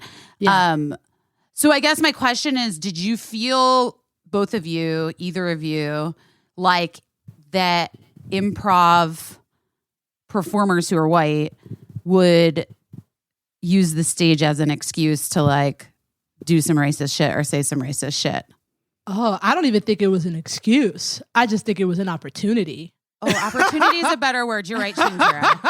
But I guess if it's like, well, that was the character I was playing, Oh yeah, we've both seen some fucked up shit, man. Some real fucked up stuff. Really? Yeah. I mean, people. I always say this, and this is just like we always do a Hollywood break on here, D, and this is just like an improv break, like a thing that I teach. So like a lot of people make fun of improv because of like the yes and aspect of it. And like I always say that like yes and is really detrimental to the marginalized because it was created by straight white men, and saying a white man is never going to ask another straight white man to do something that is detrimental to their well-being. But then you get disabled people, queer people, women on stage. And now those men are asking those people to do things that they would never ask a straight man to do. And we're told to say yes. So they come on and they'll be like, you're my prostitute now. I want to fuck you in a car. And I've been told yes. They're not going to do that to a white man. So our little black asses got there and they started asking us to do fucked up shit. And we said no. And then we started playing with each other. So that is just a little inside scoop on why improv is imploding. Yeah. Improv needs no but. Like you can, like someone gives you a suggestion and you say, no, I'm not going to do that. But yeah, I think it's really helpful but it's also like in real life, we don't tell people to say yes to everything. It's bonkers. Right. So, right. Yeah. That's really interesting and something that I know about the yes and rule of improv, obviously, because, you know, I've been around enough. You've been around it. And we've watched enough sitcoms that make fun of it. But I think, that is like really, such a really astute observation that I never even had thought too much about, that inherently it's problematic for anyone who's not in the position of privilege or power. That's so fucked. Yeah, Yes, and that's why we all hang out together. Wow. And I always saw like yes and as just been like a man, like a teacher telling me like, oh, you say yes and to that person. And I'm like, no, I'll say yes and to the situation. So if this person says something crazy, the situation is that person's crazy. And me saying yes is saying, no, you're crazy. I'm not doing that. And then they're like, that's saying no. I'm like, no, it's not, because that person's crazy. So in this situation, I'm just like saying yes to the situation, which is calling out the racism that this person just did. Like I remember in my graduation, like in my like level 6 graduating class at IO, a partner came out and his initiation to me for the scene was, get on that chair and put that noose around your neck. We're going to scare your mother. And I was like, oh my God. No. and he was like, but it's Halloween. Do it. And I was like, no. And he was a white man. And I was like, as your adopted son, I don't think you're being sensitive to my cultural background. Oh. And I was also like looking at like my class to be like, no one's going to stop this scene. No one's going to come in. This is just what we're going to do. This is the first scene of our show. Holy shit. This is what it's going to be. But that was a situation where I was like, okay, even within the confines of this very shitty racist situation, I'm still better than you because I'm still literally using the skills that we've learned to call you out while still doing the scene very well. Wow. But then you find people that you really jive with, like I found Shantira. But like overall, yeah, it should be burned down. Okay, well, Dewayne, so let's talk about your like pivots in life. You're obviously a sparkly person, a sparkly human. That much is clear. And did you always know that performing was where you wanted to end up? Or did you think that there was something else for you? Yes, I didn't think performing was even a thing that I could do until like late in high school. Up until then, I was very concerned with math and science. I thought I was going to be a mathematician. Really? Yes, because my mother convinced me as like a young Black man growing up in racist Chicago that in order to get out of the hood, you just had to be as smart as possible. So I was like, oh, math and science, that's how you succeed. And so I was just like very much a nerd. Like I went to performing arts high school. And my friends' majors were like dance and theater, and mine was physics. I love that you were doing physics at a performing art. Like everyone's like dancing on top of their cars in the parking lot, and you're like just doing some physics. And like, yes, inertia.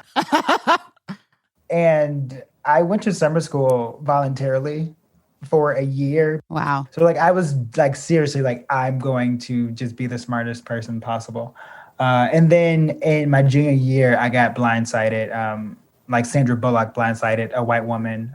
It was like, you could be a star, baby. Join the improv team. And I was like, okay. Who wasn't me, but Dewayne wasn't me. It was two white ladies named Sarah Miller and Lisa Ehrlich. They were great. Sarah Miller's husband was one of the writers of Borat. Wow. Yeah, and she was like, "Hey, you have a skill, a talent." They also direct the school musicals, so they were like, "Come do these musicals." And I was like, "Oh, this is great!" I came out of the closet, and I was like, "This is my new life." Yeah, so that was kind of the pivot. And then once I auditioned for a theater school and I got in, I was like, "Oh, I guess I'm good enough to like at least get into a school. I should probably pursue this." Fuck math. But also, I bet you're good at adding up how much commission you owe your agents. I do think like my math and science mind translates to this industry well because I'm very much system-based thinking. So I know how to like analyze a system and succeed and figure out like how to succeed in that system. Like what are the variables? What can I control? What can't I? And then finding a path to success. I also wonder, just because I'm married to a man who is also like mathematically gifted, but is a writer and a director, but he uses it like in the structures of things and like breaking down. Have you ever done that? Like when you're looking at sketches or like to beat things out, do you look at it like in a mathematic way? Do you ever think? Yes, I think like specifically structure within writing, like all I do is just think about like, oh, A plus B equals C. Yes, Dewayne, that's what I always say. I always say it's just algebra. It is. It really is. And if you don't, I really think that that's like a weird thing that a lot of people miss in writing, is that it is like a problem to solve. Yeah. Right. Yeah. And then if you just have like a little, like if you watch TV, all the shows are the same. Right. And it's funny, like working on like the shows that I've worked on and working with the people that I've worked on, like The Office was a thing. Then Parks and Rec happened, and Parks and Rec is The Office and a Park and Recreation place. And Brooklyn Nine-Nine came from that show. And I was like, oh, you know, cops, you know, it's just like, and then you can see like, oh, this is like a similar structure, but the world is like, you can just then find out the variables. Be like, oh, okay, so this show and this show are similar, but these are what's different. If I created a show, I know that like I can at least use this base and change some things there. Then you watch a drama and you're like, oh, what does this have?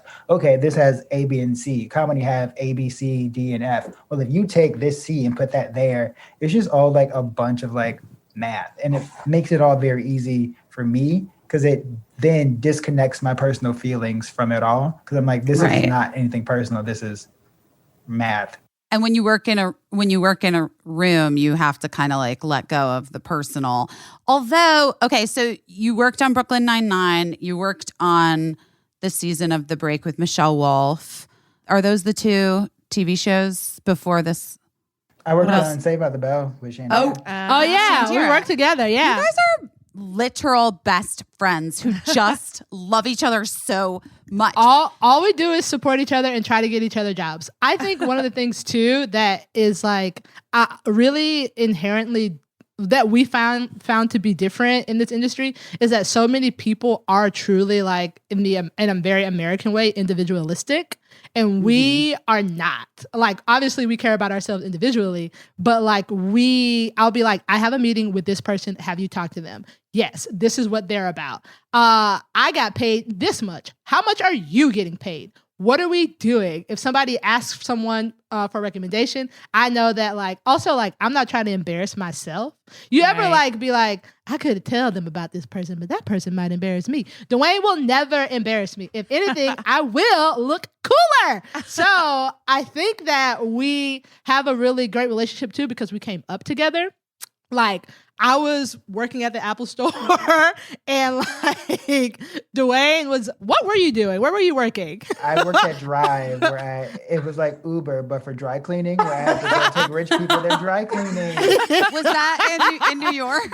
No, that was in Chicago. Oh, we were both like, okay, we are funny and should be working in television, but we got to do this shit right now. So we came up literally together. We went to New York and worked on our first TV shows together. And then we like moved that to LA. So like, it's been really nice to have someone like on the same level with you, not in a weird way, but like on the level with you where I could be like, hey, I want to write for this show. What do you know about it? And like not to be alone. I think that writing can be so lonely, but like to have someone where, will you read the script for me? Or I want to go do this. What do you think about it? And trust them, because we literally like started from the bottom. Now we're here. Like there is no other way to describe it. Also, like the environments of writers' rooms can feel very gaslighty and crazy. So Yes. it's nice to have a person going through the same thing as you, so that you can check in and be like, we're not crazy, right? You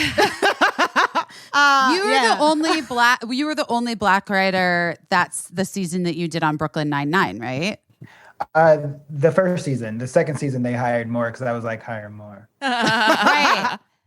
Yes, and Yeah, I mean, what is that experience? Because for another Hollywood break, for people at home, like writers' rooms for big television comedies, it's not like for instance, on Busy Tonight, we had 3 writers. You guys know that. we have 3 on Amber Ruffin. On Amber Ruffin, I know you guys have 3 writers. Yeah. But like on season 7 of B99, how many writers were there? Like 13? It was 14? 17 fucking writers, and there was 1 black writer? I mean, I love those guys, but come on. What? I mean, yeah. I mean, we talked about it. I talked about it with them, with the WGA. I was just like, look, y'all hired me, and I can't pretend like I'm not the only black people. On the first day, I walked in, and literally the first thing I said was, no, I saw a picture. There were more black people. And then they laughed, and I was like, I am serious. Yeah. But then I think one of the things too is like when I was working for Saved by the Bell, it was hella black people in there, and they were like, we would like another like a black man in the room, and I was like, Dewayne, come be in this room with me. It's just like me and these other black ladies, and he was like, okay, and then we worked together, and it was so fun, and he was like, oh, this is what it's like. I was like, yeah, I told you it was good over here. So like every writing job I've had, there was only one where I wasn't the only black person. And that was the Amber Ruffin show. Hey. oh wow. Yeah. I think that's really hard, like, because I always feel like that just puts you in such a difficult position, because if there's any issue with the culture of the workplace, you're going to be the first person that notices it. And then I feel like a lot of shows, a lot of times, put the onus on the person to make the change in culture, when it should be like the show overall, like creating that culture. I just think it's like, it's got to be a lot of pressure, and it's got to be shitty.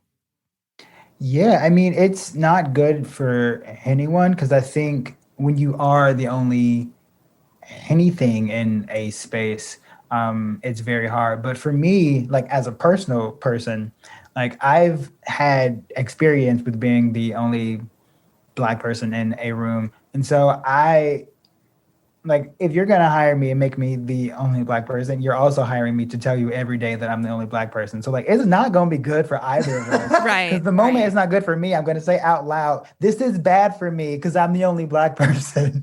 And so now what we going to do? Just stare at each other and see the flaws of this system? So like, Right. Make some changes. Right. I think one of the things too that we talk about on this podcast is like, I have very good boundaries, and like, so does D.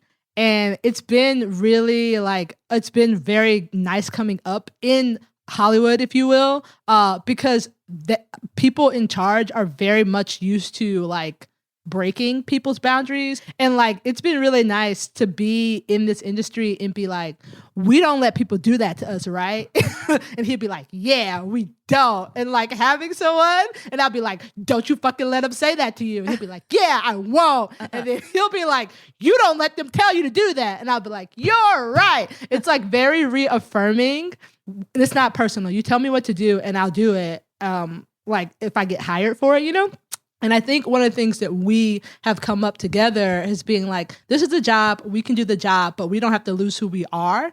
And when you always have someone like friends who can keep you in check, it's like so helpful. Aww. We're friends. I love that. You guys are friends, but I also think it's the part of the whole thing, the whole deal. And I just noticed this in having my show, and maybe Caissie also noticed it post Busy Tonight, which was that like then for the first time I was getting calls from people who were in positions of show running, people I've known who were like, hey, so yeah, we have to get some like how did you do, like how do you find where did you find your writers? I'm like, what are you fucking talking about? We just like asked for submissions and we read everyone and we didn't just hire like our friend's little brother, right. You know? Well, I think it would be hard. It was a thing that we set out to do, you know, because every year, I'm sure you know this, Dewayne, but I notice it as a woman and I notice it as a person that like just digs equality.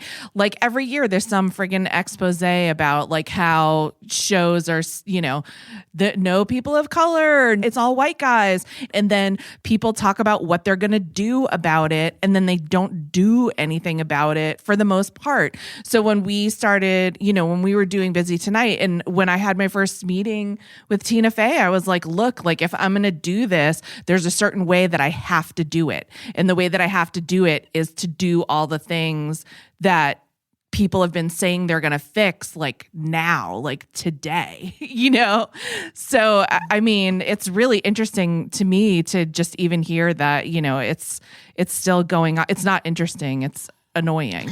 Well, if Beyonce can find 30 black girls to play violin in Coachella, you can find 2 black girls to be on your ABC sitcom. It's like also like all of us know each other. So it's always so interesting when they're like, we couldn't find them. I was like, we in a group chat. You could have just asked one black person. This is what I was gonna say. Like, you know how the expression, the fish rots from the head down, right? Yeah. That's right. Well, that is actually fucking true. But also, I guess we could like make it a positive. Okay, look, Amber Ruffin is a perfect example of a super talented person who now has her shot at like having her own show right on a major network. And she went to her friends who are really talented as well. And were like, I need to do this with you. Now, the hope would be that like, you guys in turn, I'm pointing at you and this is where you guys are for me, and the Zoom. But the hope would be that then that's how this system continues, or how it has benefited so many like white comedy writer dudes for years and years and years. It's like all those Friends writers then all got their own deals, and then they went off and they hired their friends, and then those people. And I mean, wait, I'm getting confused because I said the show Friends, but I also just mean people's actual friends. Yeah, but you know what I'm saying. So like in success of Amber's show, Dewayne gets his show on, and then you get to hire like your friends in your group chat, and then Shantira, same, and then it just like gets to branch out like that. That's what the white dudes have been doing for fucking 40 years of television. It's like a pyramid scheme. It is a fucking, you guys, it's Amway. Yeah, I mean, that's how this business is built upon. That's also the exact system of improv, the exact system of Scientology, because it works. So, and like, the thing is, for me, the transparency is what I feel like is needed. Like, we know that this is happening. We know that, like, this is how this system works. You get power, you then bring the people that you want to into that power, and it creates a trickle-down effect. We know Right. that like the people that have been in power have been white people, specifically white men, and then they have been bringing their friends, which are also white men. So that power is staying within that group. So we know if you know all your friends are white, you just have to like not do that. Like you have to like pick a Right. couple of your friends, and then pick a new bitch. Like I have to be honest with you. Like when we were doing our show, I was like, I really, really want Kelly Oxford to write with us because she's like one of my close friends and she's like my proxy in the room, right? Like they always say, like you need to have like your proxy in the room as the host, and like. But that's kind of it for white girls. Like, that's all we can do. Like, we need to branch out other than that. And I had many friends that Caissie can attest to, many friends who submitted for the show, who I love, who are also talented. But I was like, sorry, guys. I didn't know Shantira. Now we're close friends, and I am so grateful for it. Shantira had the best meeting of any meeting that I've ever. She did have the best. It She had just the was best like fucking so kismet. entrance. Like, yeah, we've talked about it on the podcast before. Just about how it's just like I'll remember that meeting for the rest of my life because it was. We had a good time. We had fun and we were just laughing and it was great. And by the way, like structuring staff like that, it wasn't about how it looked. It was about making a better show.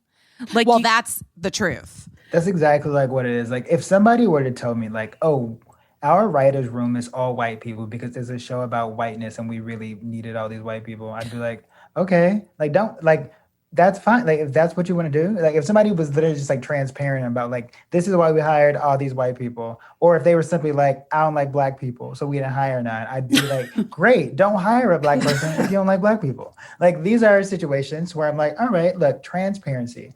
But like if you are trying to be a good white person, in quotes, if you're wanting things to change, then it's very easy if you have power to just do it. And if you don't do it, clearly you don't want to change. So stop lying.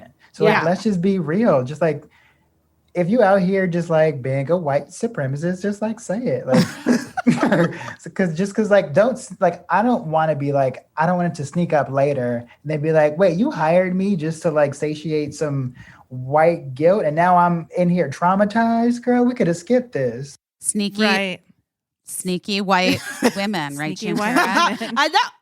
All I talk about is sneaky white women with Busy. And Busy will be like, oh my gosh, she was a sneaky white woman. I was like, she sure was. Oh my gosh. We are not that desperate to sit at the table just to be served shit. Like, girl, I can skip this dinner. Like, just let me go somewhere else. It's fine. And the people that are doing that work are the people that like make the best stuff. And that's just like what it is. We always talk about pivots on here. So like, I know a lot about you, D, but like, what do you think was a point where you were like, I'm going to do comedy, or like, I'm committed to this? Like, obviously you're a genius and you could have been like a professional dancer or a mathematician, but what made you decide to like really go whole hog on this thing that we're doing right now? I remember the exact moment. So I was in a dance company in Chicago and also working at Second City. And I had to go to this 11-day Vegas competition. And I also had like an improv show that I had to go to because I was doing like they made me like do some shows on Saturdays every day for like a year. It was traumatizing. So I had to like do that. And I remember having to like that moment to be like, I have to pick. Like, I can't keep doing this. I'm so tired. This is like killing me. And I remember making that choice to be like, okay, well, dancing, the last audition that I did was for the Paris Opera Ballet. And the audition it started with them walking up and down the line. They said, take off your shirts. And then they were just like pointing at people saying, no, no, no. And I was like, you know what? I'm not secure enough for this. I don't want to work out that much. And in comedy, I could still like incorporate dancing. And then when I got hired at Second City, there was a moment of just seeing what it was. And growing up in Chicago and never knowing what Second City was until college, and kind of seeing systemically that it was all a scam, I was like, oh, this is a system that I can beat. Like, I know, like, I can see these flaws so apparently. I know how to succeed in this very quickly. That's where the math came in. Mm-hmm. Math came in then, and then the same thing happened with stand-up, where I saw it, I saw the system, and I was like, I know how to succeed in this system. And the same thing happened. We're just like in a very short amount of time, I've been able to like achieve some pretty big things just because I've like studied the system of like, okay, what is this? Where do people like me fit in? And specifically within comedy, the gay Black men just do not exist. And instead of making that make me feel bad, it made me feel very powerful. It being like, I can create my own lane, and I'm skipping all of this. I'm not doing this. I'm doing that. I'm not doing that. And that has just been kind of my method to just like go through all of this. And it started just in me seeing Second City for sure, and seeing how that was like a microcosm for the world, and knowing if I can figure out this system, then I'm Gucci. I want to say that it also has to do, I think, with you following through on your like gut reaction and your intuition, because you like saw what Second City was and you were like, oh, hell no, but I can beat this in like 6 chess steps. Have you guys watched that weird chess show yet? Where the Queen's Queen's Gambit? Queen's Gambit. I haven't watched it, but I am mad about it. Yeah, I know what you're mad I'm about. already I'm mad about how they use a Black girl, so I'm not gonna watch it. Yeah. She is. It is a little bit. Yeah, I watched I always like, my girlfriend always watches stuff or reads books and then tells me what happens. So she watched it and then she told me, and I was like, I'm not gonna watch that. So Well, I was real stoned. That's a perfect example of, shouldn't they have had somebody there that was like, no, this is not. No. This is not the way. Not cool. Right. It was in the Queen's Gambit. I'm not spoiling it, but the first time we see this Black girl, this little white girl walks in and she goes, "Hey, cracker," and then I was like, "Who wrote this?" That's our introduction to this character.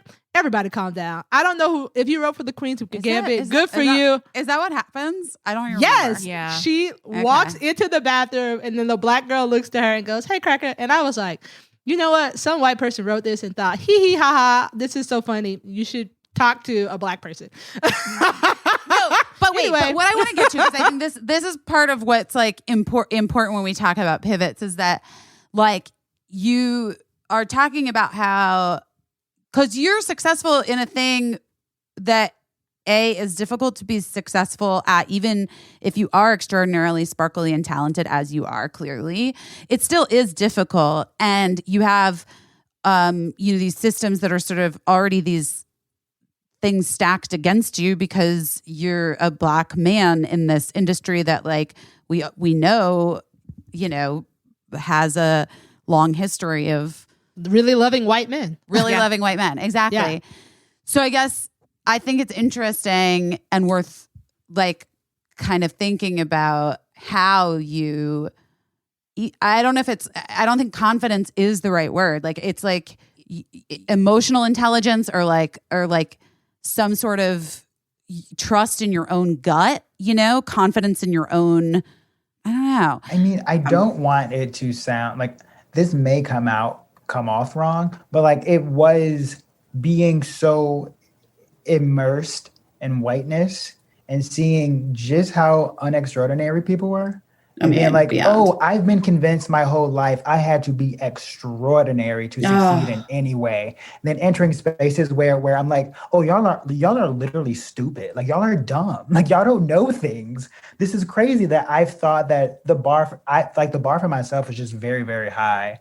Growing up in the neighborhoods that I grew up and being told the things that I was told in order to like succeed what I had to do. And then to get in spaces where people were purely just like given things based on like who their family was, like who they knew. I was just like, this is dumb. Like there's no way I can dictate my feelings about myself based on this superly flawed system. Like, and then like being in spaces like Second City where they used fear and those kind of techniques to control people, that just didn't work on me because like I've been shot at. Like you can't convince me that like I have to fear improv. Like this is children's plaything. Like that's dumb. And I think just like on like a pure like logic level, I was like, what you're saying follows no system of logic that relates to me. So like move, like this is not real. Like this is not real. This is ridiculous. And then when I would make choices, I would make them in a way that just felt very logical. where I'd be like, okay, based on these systems and these patterns, this should work. If it does not work, that's also fine. This is a hypothesis. I am creating a plan based off information that I have, and hopefully based on these patterns, this plan will work. If this plan does not work, I will recalibrate and we'll try again. So that's just how my system works. And so hopefully the first time it should work because I've done enough research and work that it should work. And so when I moved to like New York, my plan was to get a writing job and become stand-up popular. That I literally wrote that down, get a job, become stand-up popular. I got a writing job, and then I became stand-up popular. And I was like, great. Then once that was done, I moved to Los Angeles. I was like, get your first narrative job, sell something. I got a narrative job, and then I'll sell something. And I was like, oh, I should just keep doing what I'm doing because based on the history of my plans, it seems to be working. So there's just no doubt that I have in myself because based on my way of thinking, I've already proven to myself that my way of thinking is justified. So I should just stick to that. Yeah. I mean, I was kind of the same, but do you think maybe it's just because we wrote it down? Maybe we were witches. I mean, I think writing it down, I manifest everything. I write down everything and go back. And it really has been. Also, I think that one of the things too, I think is really important that Dee talked about, but we also talk about with each other is that it's never super like hopeful. Like, not that you shouldn't have hope, but it's like, oh, these are the things that I'm pragmatically going to do. So I'm going to write this. I'm going to move here. I'm going to do this. And then I will get a job. I think that a lot of time giving space, and this might sound, I don't know, overconfident, if you will, but giving space to like the idea that like somebody is in charge of your success is like not helpful. And it's like, oh, it's like, I need this person to like it or I'm not going to be able to work. It's like stand-up is where you get up and you do your own shit and then you create a space for yourself. You know what I mean? Yeah. And then I think that has been really important, not just for like, obviously anybody, but for marginalized people. Because if I had to wait for some 50-year-old white man to write a script featuring me and my friends, you would never fucking get it. Right. What's happening You know what I with mean? your pilot? I want it to get made.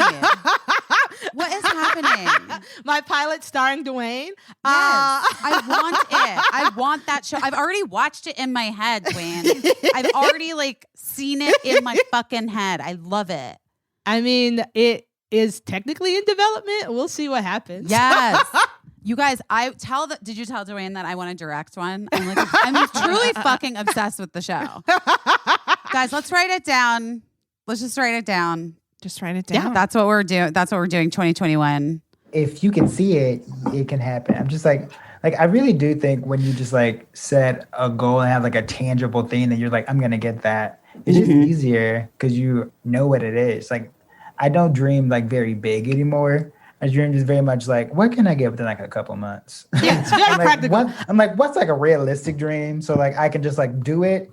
And my like goals are normally just like doing stuff. So I'm like, well, if I want a writing job, I guess my goal shouldn't be getting writing job. My goal should be write a sample because that's something I can do. Right. So I switch my goals to just be like, what can I do instead of like, what's the dream? Because I'm like, usually a dream is you waiting for somebody to just like give you a thing. And That's a goal right. is just like you taking it in your own hands, just like doing something. Wait. That's an Oprah moment. I need you to repeat it. A dream. Say the whole thing, Dwayne. Okay. A dream. Yes. What was it? The dream was waiting for somebody else. Oh, yes. A dream is waiting for somebody to give you something, whereas a goal is something that you can do for yourself. That's a it. good one. That's fucking it. That's a wrap. That's a wrap, baby. That's the whole thing. Shit, I'm going to cry. That's really fucking profound. I love it. It's so good and it's so smart. And you know what I like about it the most, Dewayne? I like a lot of things about you. I'm a big fan of yours. But what I like about it the most is that it has a feeling of finality to it. And that's something that always impresses me about you because I think where a lot of creative people who are great and really funny and terrific, they get in the weeds because they keep creating.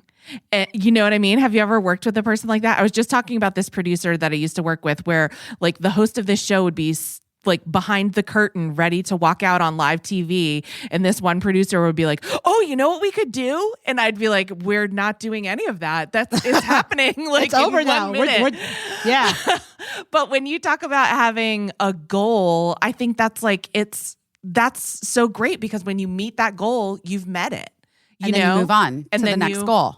My favorite feeling is finishing something. They've been like, that's out of my brain. I like that gets me through. I'm like, I cannot wait to finish something so I do not have to think about it again. 'Cause like, and then this is just like a little like dark, but like when I was very young, just like one of my best friend died when I was very young. And I mentally think about like how life is very like finite. And so I think in like chunks of like that way of thinking and be like, yeah, this has to end because all things end. So like, I'm not thinking in like this like cyclical way of like infinite space, because like it's not that. I'm figuring out like how much time do I have? How much time can I finish this in so that I can be done, so that I can then use the rest of the time that I have to do something else, because life is finite and I want to do as much as I can. And so you're thinking in chunks, and you don't want to waste your chunks. I don't at all. And I think time, I literally translate time to life. And I'm just like, don't waste my life. Do not. Because like, what if I die tomorrow? Then I'm wasting the life that I have with yo bitch ass? No. That's not. I mean, I just feel like you've just given us so much wisdom. I also don't want you to waste your life here talking to us. So I didn't want to let you go. Now I feel, yeah. You can be honest with us. Do you consider this having been a waste of your life? One small chunk of your life? I do not, because I wouldn't have said yes. Ooh, that's great. This has been great. I also think like chunks of life is like something that I'm going to have in my head for a few days. Chunks of life and goal, not dream. Guys, we got so much here. There's so much, Dewayne. And I can't wait for the next girl. Are you already writing it? Do you know what it is? No. No, because that was a goal that was met. That was it? That was just the one? No, there's like that. Well, like I did too. I didn't do the second one thinking about the third one, because you know who knows if the third one would happen, because you know the world could end. Yeah, you're still a scientist. You're still a STEM guy. Mathematical mind. STEM plus a lot of weed really does. Speaking of which, though, guys, for real, I know neither one of you have been in New York for quite some time, but where do I get weed here? I'm not kidding. I don't think these moms in this neighborhood are the ones to ask. Well, all right, I'll find it. All right, guys. Well, Dewayne, go enjoy the rest of your day. Follow Dewayne on Twitter. It's such a delight. Yeah. Dewayne, I love following you on Twitter. I love you when you make your appearances in my Instagram feed. The Amber Ruffin show is on Friday nights on Peacock. But you can kind of watch it whenever you want, because that's just how the world is. You're right. Is that fair? Works. Yeah. That's how it works. Time doesn't exist. Time doesn't exist. What's next? What's on the board? What are you writing down? Who, me? Yeah, you. Oh, finish my hair. I started. And then once I'm done with that, then I don't know. I'll figure something else. So I'll figure out a new goal. Yay, I love it. Okay. Well, thank you for doing this. I really appreciate it. Thanks for coming on, Dee. Love you. Yeah. Bye. Love you. Take Bye. care. Bye. Bye. We just used Framebridge, but I can't tell you what I framed because it's a secret and a surprise and a present for somebody that might be listening to this podcast. That's a really specific jingle, but Yeah. I it's feel like it's it works. effective. Yeah, it really works. I feel like it's specific and yet very general. Yeah. I feel like that a lot of people could use Framebridge to frame a very specific thing for a person that they don't want to let the cat out of the bag yet, because this is present time coming up. It is present time. Presents are happening. People are thinking of presents. They're thinking of personalized gifts. I love a personalized gift. And this is where Framebridge comes into play. Framebridge makes it easier and more affordable than ever to frame your favorite things without ever leaving your house. From art prints and posters to the photos that you have sitting on your phone, you can Framebridge that and just about anything else. It is the perfect way to give thoughtful gifts that also happen to be easy, but that doesn't take away their thoughtfulness just because they are easy. Just because something does not cause you a lot of stress or strain because Framebridge has taken that out of it does not mean that it is not a very thoughtful gift. Let me tell you something. Your parents, your family members are going to really appreciate that special photo that you have Framebridged and sent to them. That's even all though anybody wants. it's very easy for you to do. Yeah. You're That's gonna all get a lot of anybody credit. you love wants. That's it. Is a nice picture of a nice time that you had together, especially right now. Yeah. And so using Framebridge is like a double gift because it's a very special gift for them and it's a gift for you in that it won't make you sick to your stomach with stress. Well, Framebridge has so many to choose from, so many dozens of frame styles and gallery wall layouts, favorite colors.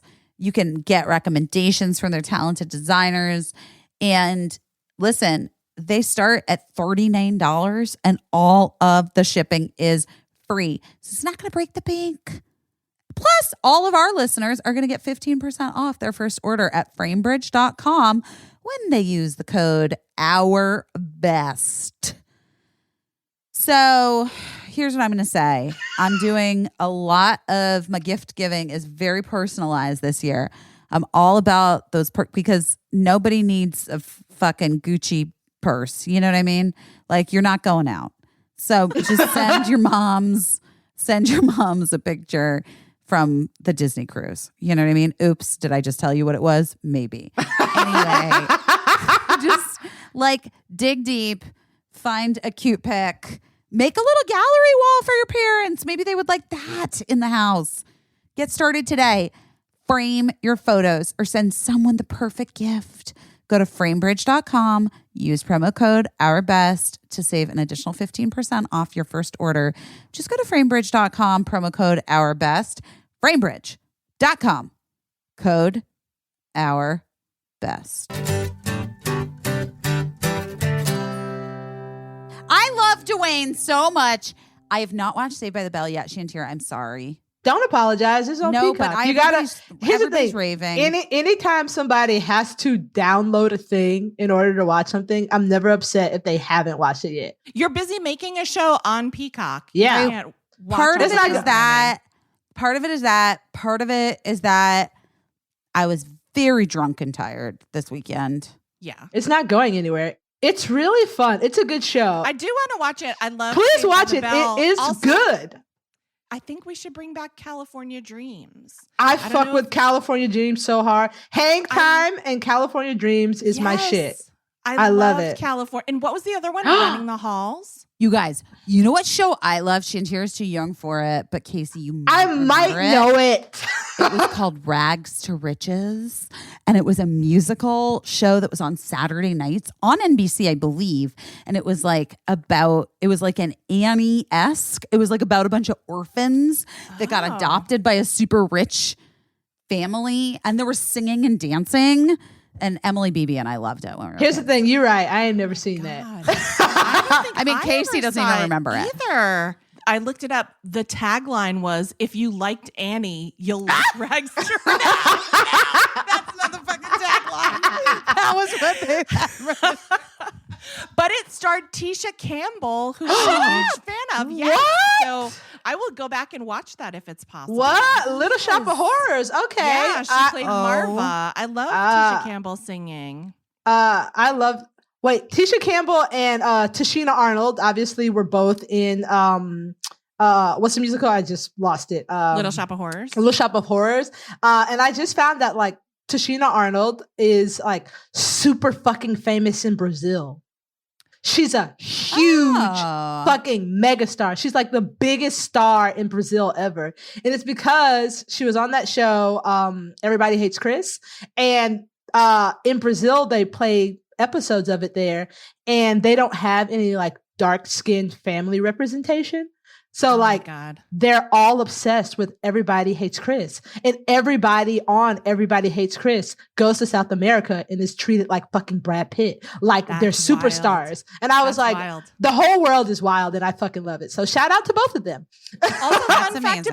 fact about Tashina Arnold. She wrote and performed the theme song for Everybody Hates Chris. Oh, I knew she sang it, but I didn't know she wrote it. They're both didn't either. they're very musically talented. I hope Yeah. she made a lot of money. Me too. I hope so too. I think you do make I'm money. gonna say yes. Yeah. I'm Yeah, gonna say yes. that's why I always think about Queen Latifah doing the theme song for Living Single. Living And I was Single. like, you got your paper, girl. Good job. Yeah.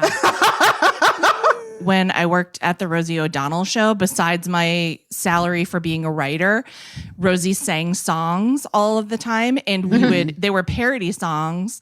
And so we would have to pay the composer of the song, but then I would get extra money for being the lyricist of the song. Oh. And one year I wrote the theme song of the Rosie O'Donnell show because it changed every year. I co-wrote it, and I know that I got some money for that as well. Dang. And somebody told me that Zooey Deschanel made a mint on the theme song for New Girl. So there you go, guys. Dang. If you really want to There you print that money, just get yourself the lead of a network television show and then write the theme song and sing it. And we believe in you. You can do it. You can do it. Can do it.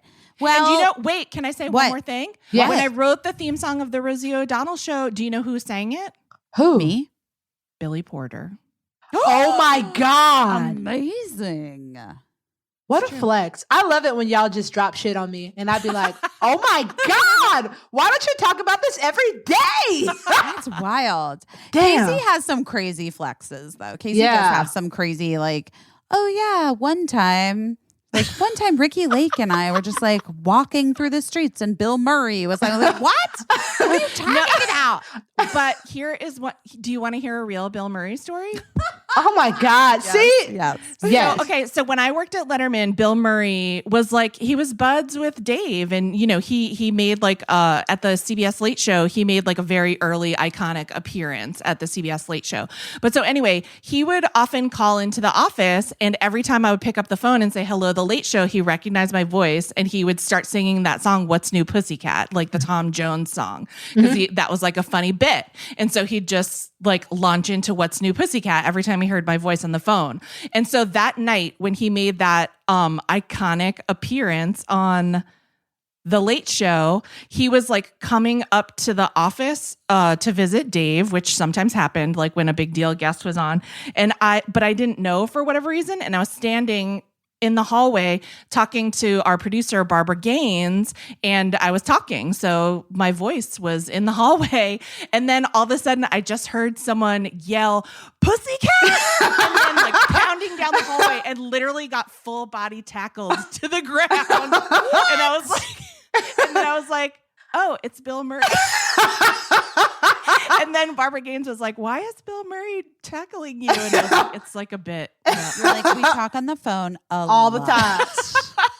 I have to say, my Bill Murray interaction was similarly thrilling, but less physical, which is that years ago, when we first went to South Carolina to do vice principals, you know, he like is around in South Carolina, like near where we go now. But that was the first time we went, and he did like a little part on vice principals. But before that even happened, we went to go see Jenny Lewis play. She was like coming through town, and you know, we were buds, and she was like, yeah, guys, come. And I think maybe my friend Bill is going to come with some of his friends. I was like, Bill Murray's coming? And so anyway, we were like standing backstage after the show, waiting for Jenny to like wash her face or whatever and come out. And then Bill Murray and like all of his, literally like his friends, like his like South Carolina friends, like rolled into the backstage area. And he like just like walked up as if he knew me. He was just like, "Television's busy, Phillips. How are you doing?" Like, you have to understand, that's not like to me, it was like, there's no way this person knows who I am.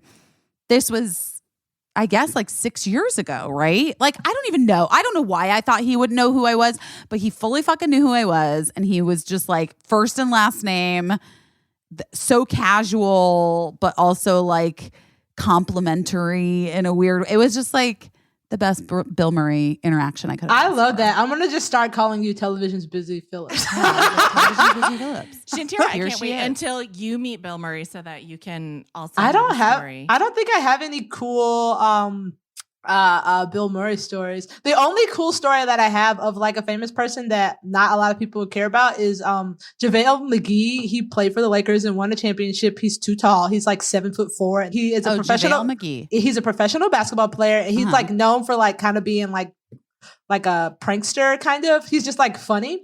And he came and did a show like the Golden State Warriors. Steve Kerr used to play for the Bulls and won a bunch of championships with Michael Jordan. Oh, I watched the Michael Jordan documentary series. Yes, I know about Steve Kerr. He made me cry. So Steve Kerr loves improv. And he anytime the Golden State Warriors are in Chicago, he makes the team go see the Second City main stage show.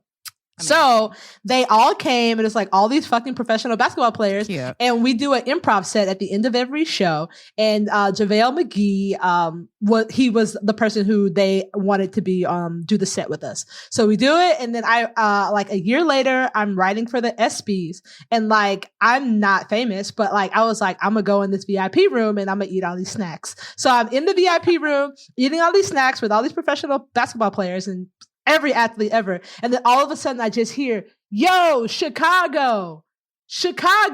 And I'm like, I mean, that could be me, but it could be somebody from the Bulls. So then I turned around, and then JaVale fucking McGee walks over and goes, what? Chicago, what's up? And then and then everybody thought I was cool because like some professional basketball player was screaming Chicago at me. So that's the only cool, but that was the only cool like thing that's ever like famous person who knew who I was walked up to me. That's really cute. And then he got drafted by the Lakers and moved to LA and took me to Soho House.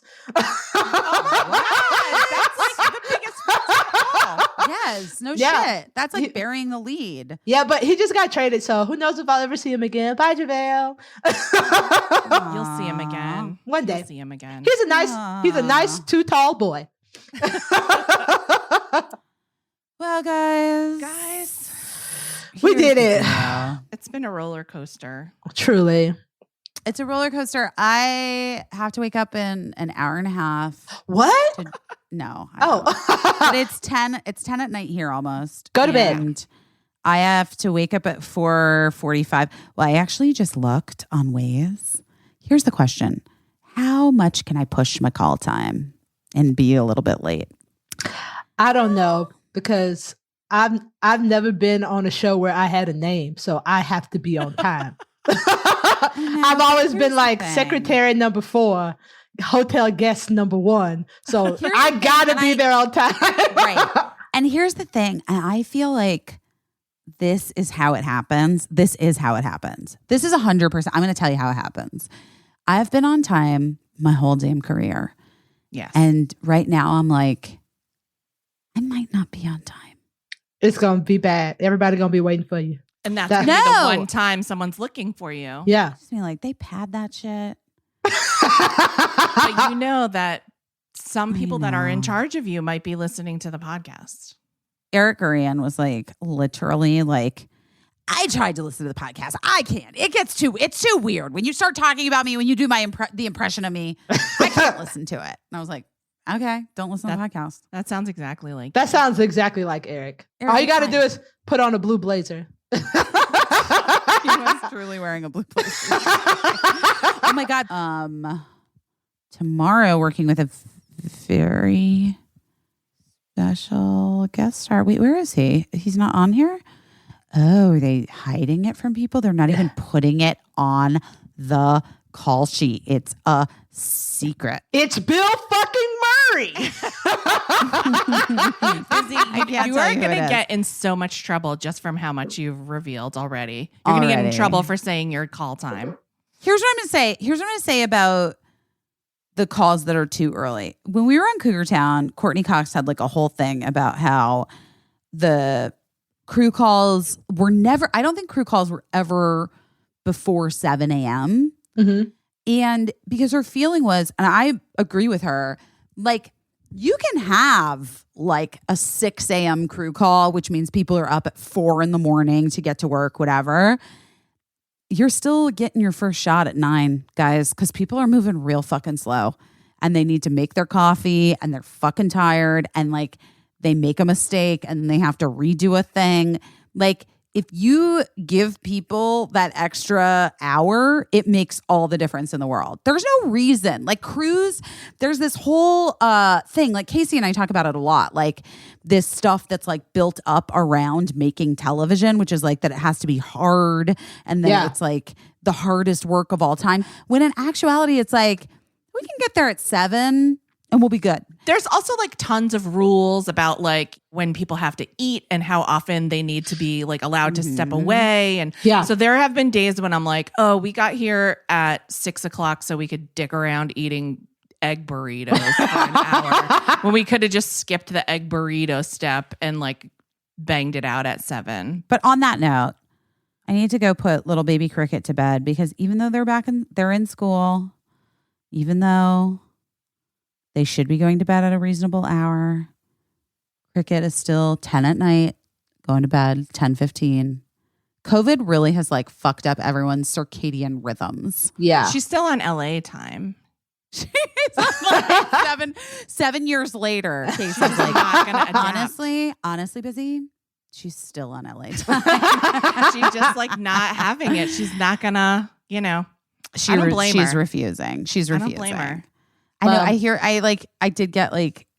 I missed LA today a lot because of the weather and also just like sunshine. And Gina, what are you? Oh, that is my favorite scrunchie. Gina. Look at that little rat. No, Gina. Oh my God, she's being a very bad puppy right now. She's sitting on my bed and she's currently devouring one of my favorite scrunchies. Man. Everybody, just FYI, everybody's been asking to do another round of group chats. So maybe we can do that. You can email busydoingherbest at gmail. Busydoingherbest at gmail.com. And maybe we can just get another round. And also, some of you have said that your group chats kind of turned out to be duds, which, It happens. It happens. So if your group chat is a dud and, and people aren't into it, then you can like resubmit and maybe we'll get you going with because else. some group chats are great right now. We just saw some one group where chats are having babies. they're having babies together. Love that. Not together, but they're enjoying it together. Some group chats are like doing social justice work, raising money for things and volunteering. It's really cool. So if you didn't get to do it in the first place, get your email in by January 1st, Laura says, and we'll pair you up. Yeah, Laura's our also- producer and she's in charge of a lot of stuff. And sorry if I disappoint you, Laura, I'd be fucking up. And also, advice, if you need advice about pivots, hit us up. Yeah. We're taking those questions, but we haven't in a minute. But we're here. We're ready. We're here. We're here for you. Yeah. And then finally, merch is coming so soon. So close. Here's the deal, guys. It would have been here sooner, but we are perfectionists. Your girl's a perfectionist. Your girl had ideas. And so I had ideas. I had to go back. To the proverbial drawing board, aka a Zoom call. But here's the good news is that like once the merch comes, it'll be like a little different, I think, and you'll like it and it'll be cool stuff that you'll actually want to buy and wear, hopefully. Stuff that you're going to want to wear and buy. And also I do have special surprises coming for you too. Oh, that's nice. I love surprises. A special giveaway. Free giveaway for some people at home in a way. I don't know how to do that, but we will. We'll figure do it. We can do anything good. I'll make some extras. I'm making some extras. This is so fun. Ooh. Oh, Yeah. okay. I'm excited. Yeah. I have secrets, guys. I have secrets. All right. Well, we love you. This is it. We're almost to the end of this fucking hellacious year. We're gonna cross that finish line with you. We did it, y'all. I'm proud of all of you. Just Well- gotta get through this one, and then It's a few more weeks. We just can have do a it. few more weeks. We did 8 months. We can do a few more weeks. just keep going. We love you. One Thanks to foot everybody. in front of the other.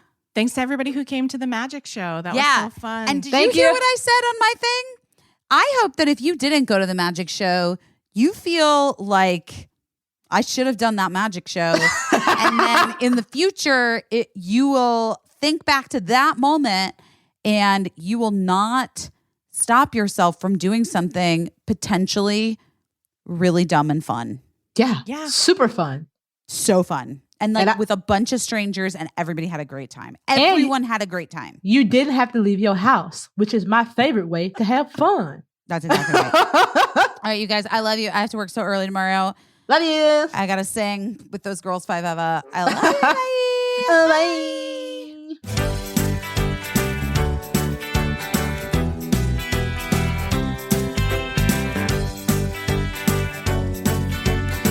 I don't know what I'm doing, but I'm doing my best.